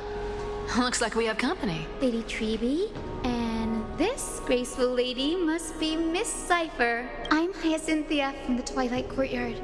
Everyone calls me Hyacinth. Pleased to meet you. Bright and cheery as a lamp. Well, hello there, pink child. I'm Cyphra from the long-fallen city-state of Dolos. As for the rest, it's all in the history books, so I don't need to repeat it here. So, you're from the Twilight Courtyard. Does that mean? Yes, I'm a descendant of the Sky People, the Chrysos heir about to take over the authority of Sky. Whoa! That's unexpected. I figured Celiosi's descendant would be, I don't know, taller, stronger. Don't judge a book by its cover, Syphie. Zinni is a master of her craft. She's the most skilled and dependable physician in all of Amphorius. Don't worry, Lady Cypher. I may not be as strong and warlike as Lady Celiosi from 1,000 years ago, but I'm confident I can carry out the mission of the Skyfolk. All this talk about missions, you're making it sound way too serious. You've got to look out for yourself, girl. Don't push yourself too hard. I'd hate to see that cute face all scratched out by Aquila's claws. Syphie cracking jokes? Looks like you haven't forgotten what Aggie said all those years ago. Anyway, I've got a mission to handle, so I'll get going. Good luck, Miss Hyacinth. And if things get tough, just let that deliverer take the lead.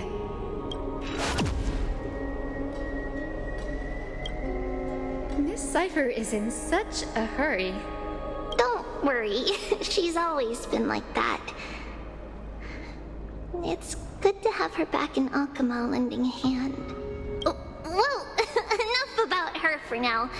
You're here because of your mission, aren't you, Zinni? It's the perfect opportunity for me to go and tuck Syphie's gift away somewhere safe. The Vortex of Genesis is all yours.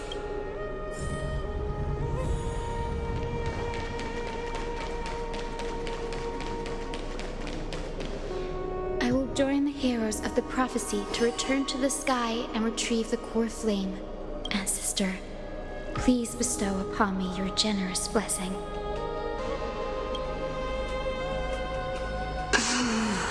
Child. child, what brings you before me? Could it be you're a descendant of the Sky People? Yes, I am Hyacinthia of the Twilight Courtyard, the successor of the Sky People's Flame Chase duty. You must be General Electra.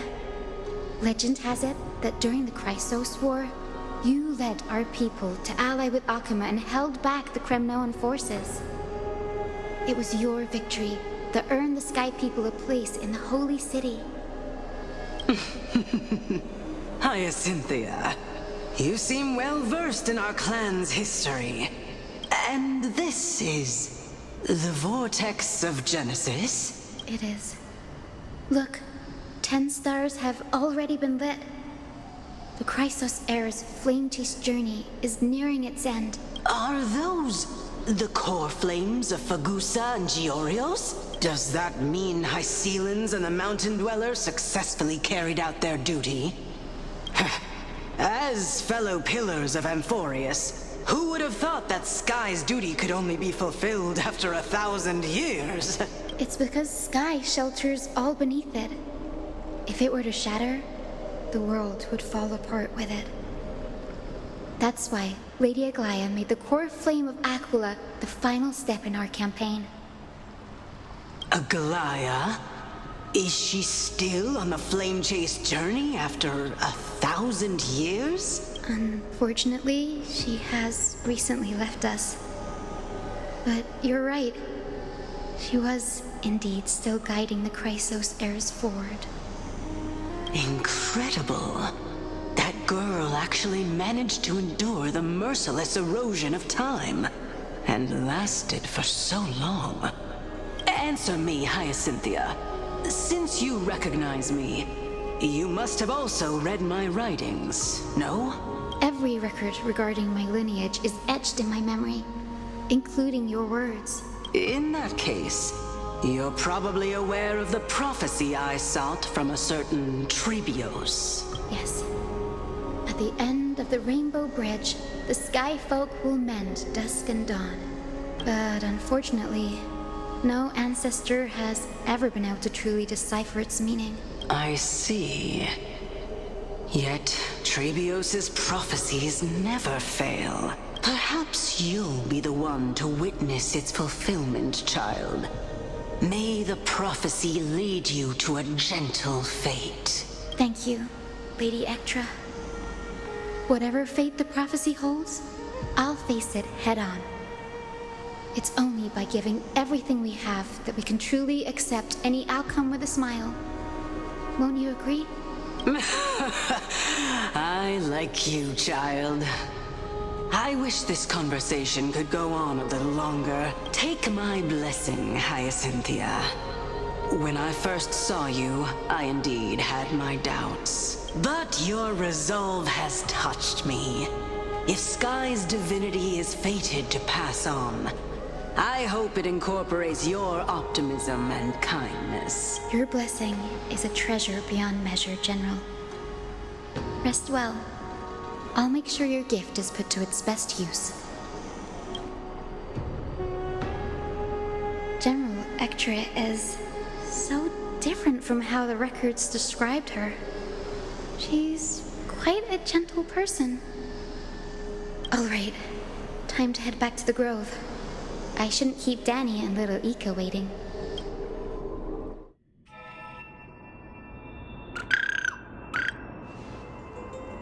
It went great. Your spirit water art was a huge help, Danny.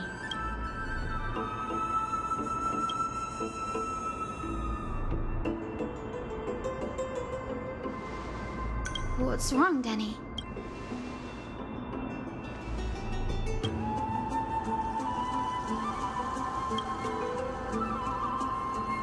You've always been a bit of a sensitive soul, haven't you, Danny?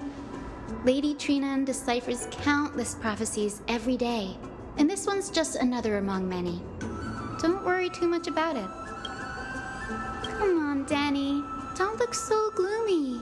We're gonna have to take a long trip for the final visit to the ancestors. Our final stop is Lord Mighty's home, Castrum Kremnos. We're here. This is it. Lord Mighty has been fighting the Black Tide here, alone day after day. I'm worried about him. That means he hasn't been consumed by the Black Tide's madness yet. We're here to complete an important mission. We shouldn't interfere with this battlefield. Don't you agree, Danny? There. That sleeping spirit is my grandmother. Yes, my grandmother Jacintha was a warrior. She represented the Twilight Courtyard in the Kremnos Festival. She fought her way through every challenge and reached the final stage of the Kremnos Festival. She was just one step away from securing a peace treaty for the Skyfolk, but was ultimately defeated by the champion warrior of that time. I've never looked too deeply into the details of such ritualistic violence. The scroll simply described it as a glorious duel, but behind the glorious duel was a tragic end.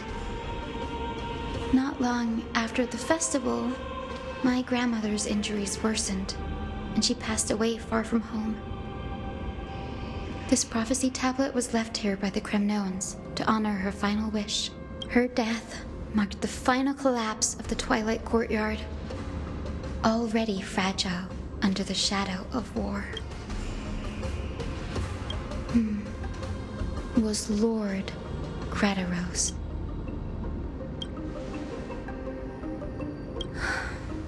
Seeing him lying there, gravely wounded, bleeding out, I can't put what I felt at that moment into words. But when I heard Lord Crataros took that fatal blow to protect Lady Trianne, all those tangled feelings faded away. To quote Lord Finan, Crataros must have done that to become a better man.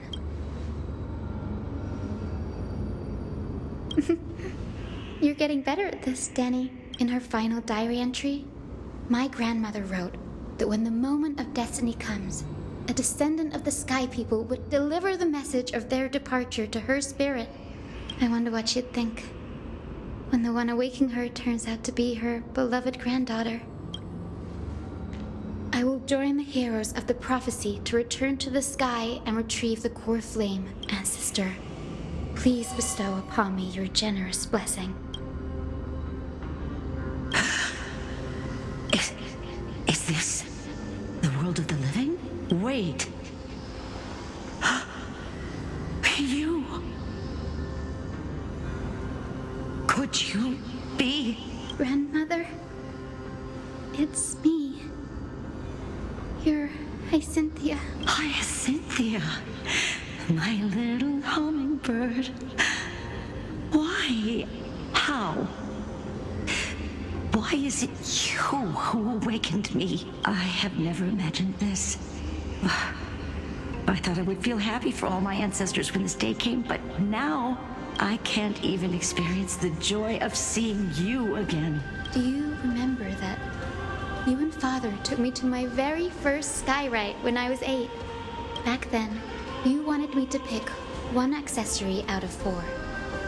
The sun crown representing nobility, the storm bracelet symbolizing strength, the ice ring embodying wisdom, and the radiant pendant signifying kindness. Grandmother, do you remember the one I chose? You spoke an innocent little prayer, infusing a faint thread of light to that modest pendant. Yes, and I remember how surprised you were.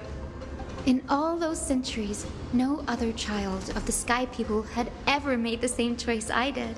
Hyacinthia, there was a time when I thought you were a timid child. You never had much interest in swords or battle and had no relation to that fiery determination and strength in our blood. Yet I've told myself, that's not a bad thing. If my hummingbird could live her life in kindness and optimism, then it'd be a good thing. I never thought the burden of retrieving the core flame of Aquila would fall to you. Don't worry about me, Grandmother. I believe what makes someone a Skyfolk isn't just outstanding strength, with the capacity to shape the world. When the world cried out for a hero to challenge the gods 1,000 years ago, Zeliosi stepped forward and began the flame-chasing era. And now, as the flame-chase journey nears its end, this broken world is crying out for something else. Healing. Isn't it poetic? A saga that spans 1,000 years began with Sky and will also end with Sky. You're still as optimistic as ever, just like when you were a kid. If your mind is set, Hyacinthia, then carry your resolve through to the very end. Return to the sky with my blessing, and watch over this world on the threshold of salvation. Grandmother, thank you. But I have one last request. Speak, Hyacinthia. We should still have some time. Before you go, could you tell me the tale of the Sky Hero once more? Just like you used to. Then listen closely, my dearest hummingbird. After all, this will be the last time. For millennia, the Titans waged relentless wars, leaving the world scarred and ravaged. A century of the Chrysos War plunged the nations into chaos and decay. Until a spear, fueled by mortal rage, pierced through the smoke and flames that buried the prophecy of deliverance. Aquila, the celestial shaper, the 100-eyed divine bird crowned with the blazing sun and wielding thunder, those struck blind in 99 eyes by Nicanor, they kept one eye glaring at the children of Twilight who received divine blessing, yet turned their weapons against the gods. The Chrysos heir of the sky, Seliosi, the Day Thunder Knight, ascended the forbidden lands of the Eye of Twilight at dusk, clad in wings. To her left was the lion-headed Solibus the Sunlit Wings, whose roars breathed divine flames and scorched the world. To her right was the horse-bodied Lunibus, the Moonlit Plume, whose graceful steps trampled the stars in the heavens. The one warrior and her two beasts challenged the ruler of the sky, determined to seize the divine core flame through plunder. The Titans' every roar summoned lightning bolts, and their every movement stirred cyclones. The wounded Titan's blood poured down like boiling rain upon the world and converged into scalding torrents. In the final moments of battle, the Sunlit Wings set the Titan's wings aflame, while the Moonlit Plume sealed the divine body. The battered hero of the sky, with her wings broken and her body covered in wounds, struggled to lift her spear and pierced the last monstrous eye. The Titan's divine body crashed to the ground, and with it, the sky tore apart like fabric, about to fall, with its god, the fear and pleas of mortals, urged the hero of the sky to rise again. Seliosi, the Day Thunder Knight, the first of the Chrysos heirs to slay a god in this world, charged into the crumbling body of Aquila with her two fearless winged companions. She merged with the Titan, holding up the sky once more, only to leave behind a powerful message for the world.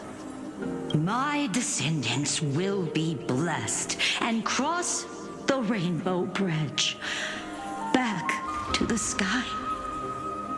At the end of the prophecy of Genesis, they will reclaim the core flame from my hands.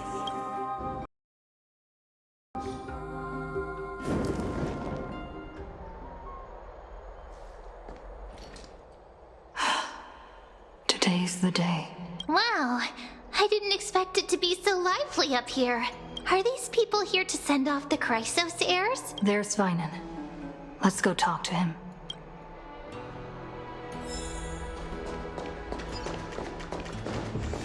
Oh, Kathleen. I know this is a big ask, Namazani. I hope you understand. Please don't say that, Lord Finan. It's an honor for us to be entrusted with this task. Go then. Let's hope our concerns don't come true. I hope you all return safely, my lord.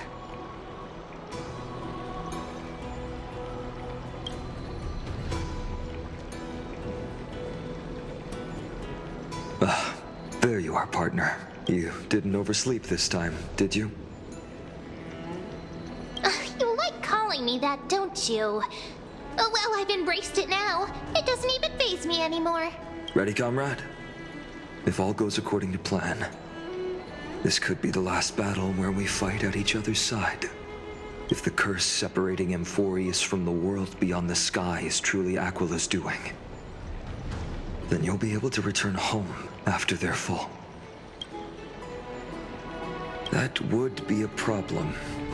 We'll need to get you home before Aranova.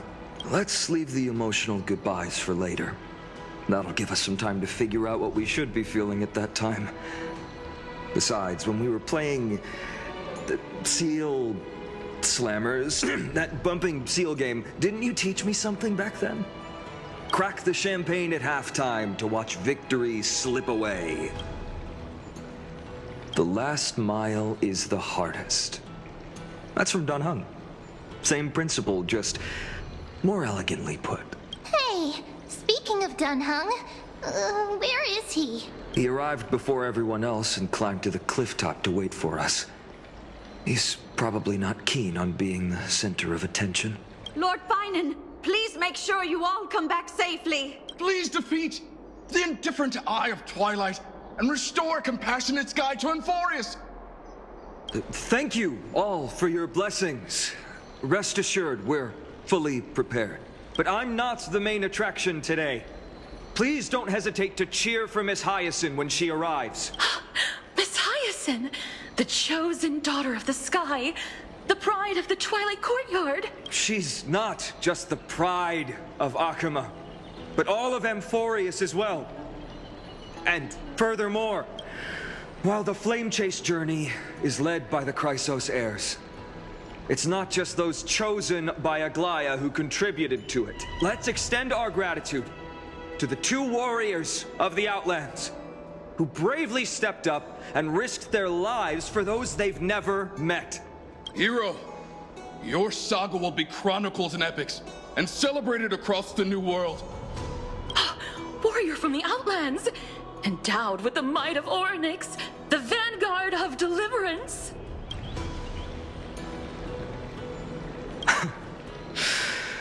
After all this time, you should know when I'm just being polite and when I'm genuinely speaking from the heart. That praise was heartfelt, partner. Had I not trusted my instincts and put my faith in you and Dan Heng, it's hard to imagine what might have become of Ak. The guest of honor has arrived.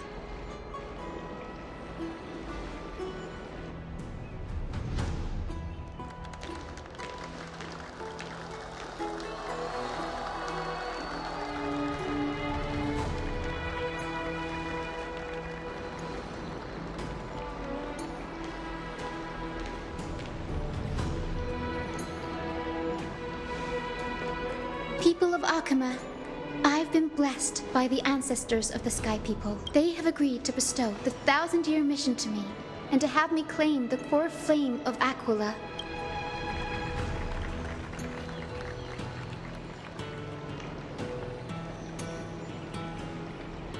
Today is the year 4932 of the Light Calendar.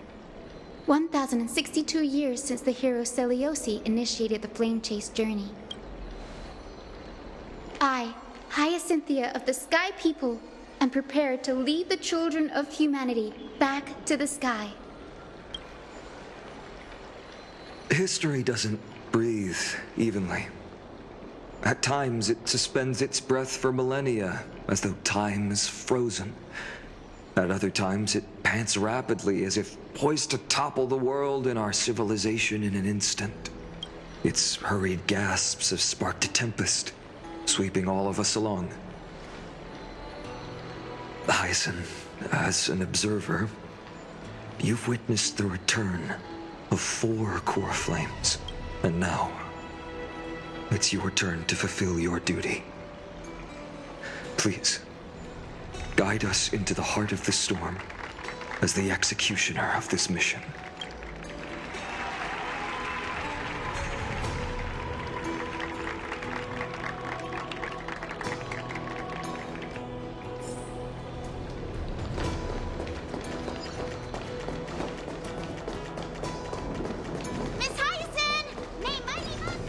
Splendid gods once walked the paths we walk.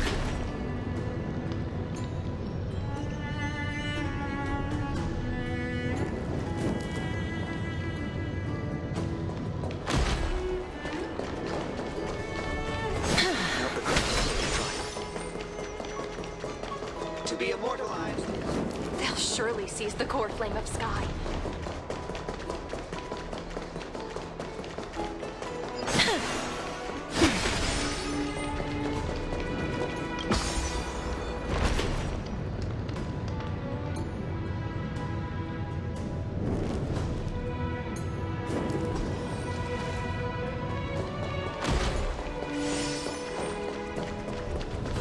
Thanks for waiting, Dan Heng.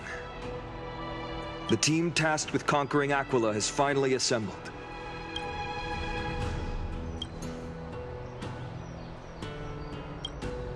So full of energy, comrades. Seems I chose the perfect day.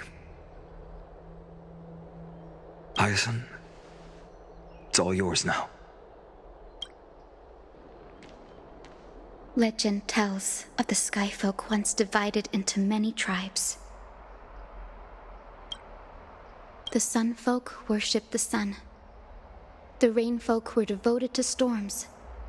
And the Winterfolk waited for signs in the stars. Our ancestors lived under Aquila's light.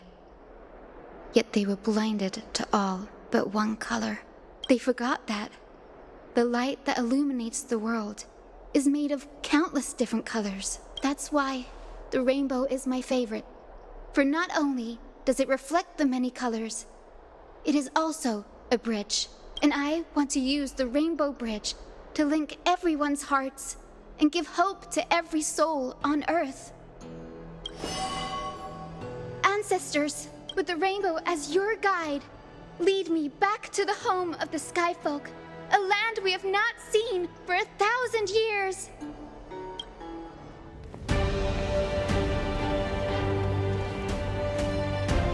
Oh, Rainbow Bridge, please guide us to ascend to the skies once more.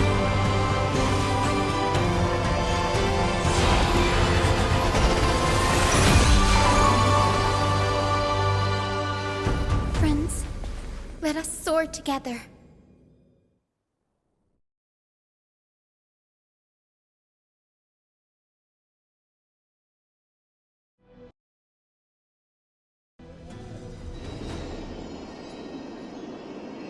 Flying along the Rainbow Bridge is truly an amazing experience.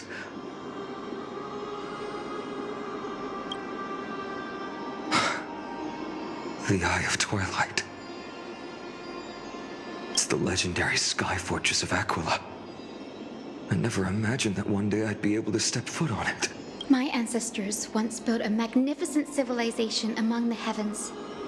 The Eye of Twilight, which we are standing on, is the home of Aquila and the heart of the city-state in the clouds. This must be where the hero Seleucia stood when she challenged Aquila and began the first step of the flame chase journey. We are here to end the journey she began. Even legends are corroded by time, but that won't change what we must do.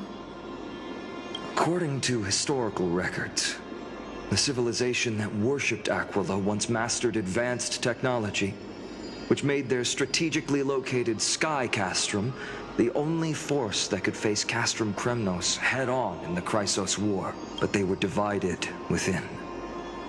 The frequent wars started by the Chrysos heirs drained their power, especially after the prophecy descended. In the end, they had to hide among the clouds, far from the conflicts raging below. Apparently, the division was between the two most important sky tribes, the Sun Folk and the Rain Folk. And Celiosi's frustration towards the endless strife among her people made her turn her spear towards the Titan above. After driving the enraged Titan to the brink of defeat with her two-winged companions, they all vanished somewhere in the sky. Her courage was unparalleled, yet she still could not end Aquila, nor bring back the core flame of sky. Some say she sealed the wrath of the god within herself, trapping them deep within the Eye of Twilight to support the heavens of Amphorius forever. In other words, she became one with the Titan. I would have considered it a fairy tale, but after seeing what happened with Professor Anaxa, not anymore. Has that Titan and that fused hero been looking down on the world from here for 1,000 years?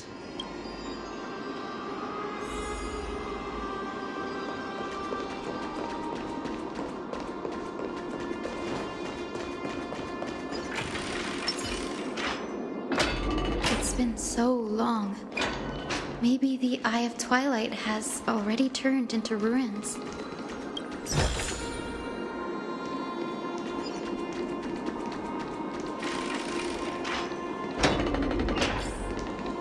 Something's not right. I can kind of feel how big and empty this place is, but all I can see is darkness. Maybe it's the Celestial Mural. The Sky City believes that mural to be connected to Amphorius' sky, and any weather condition depicted on it will become actual weather. The mural would reflect Aquila's shifting mood, like clear skies, fog, snow, or thunderstorms. The Sky Priests would gather here during peaceful times and pray to the god for warm breezes and good harvests. To put it in words that Gray and Danny would understand, just think of it as a massive screen. In any case, exploring in the dark is never a good option. If we could light up the mural, it might just provide us with the light needed to move forward.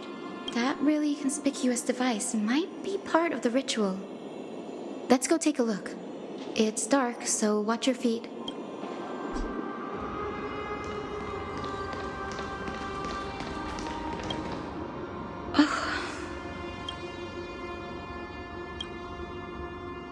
I have no idea how to turn it on. If only we had help from the wisdom of those who came before us. That's it! I almost forgot. Gray, Memi, can I borrow your powers? Got it! We just need to find the scattered memory nearby, right? That's simple. Give me a little time. Feel the flow of time. Over there. And over there. Done! There haven't been many people for a while, so the traces of time are super obvious. I knew you could do it, Memi. You are a huge help.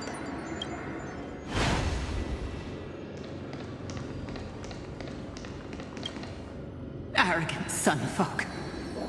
The Titan will condemn your brazen disrespect.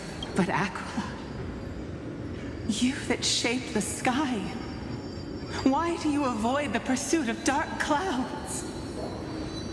The Sunborn see your behavior as an act of favoritism towards them, and weaponize this reason to oppress my people. The Rainfolk will not suffer in silence. Oh God, if you remain silent, we shall have to forge our own weapons and resist the malice concealed under your brilliance. May the Eye of Twilight never open, and may torrid rains descend forever. Avoid the pursuit of dark clouds. Aquila doesn't like rainstorms. It seems a little hard to believe, but we should write this clue down first.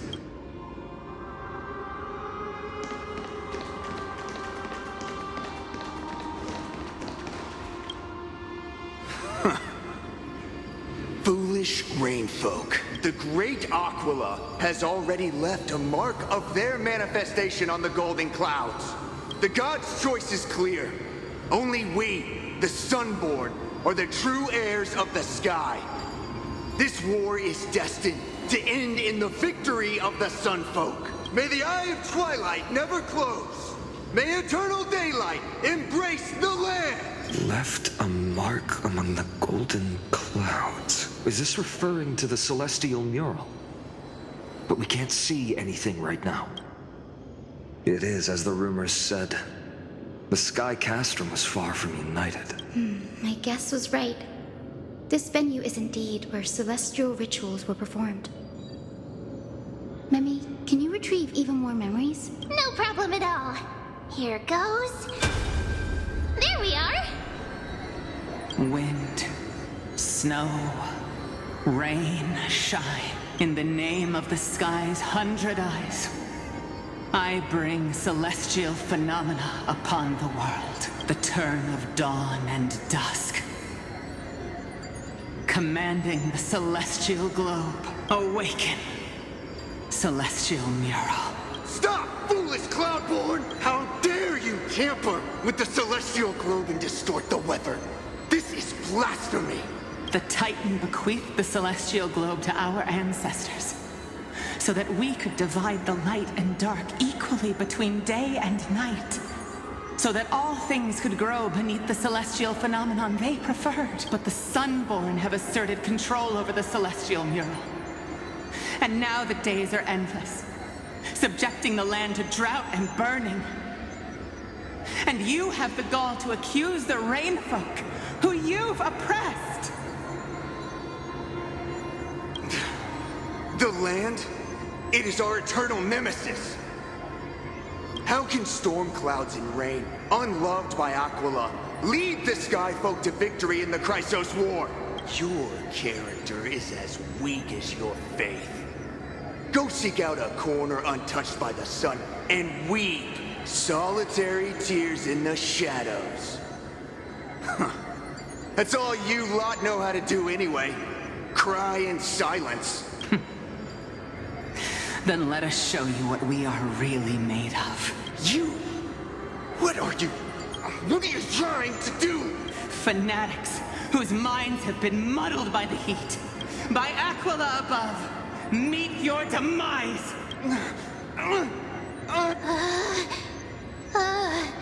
What a terrifying memory. The brutal internal strife is sad to see. It appears the Sky Cities didn't fall to external threats after all. The proud Sunfolk saw themselves as divinely chosen, exacting long-standing oppression on other tribes. And the Rainfolk suffering beneath them began resenting the divine and plotted their retaliation.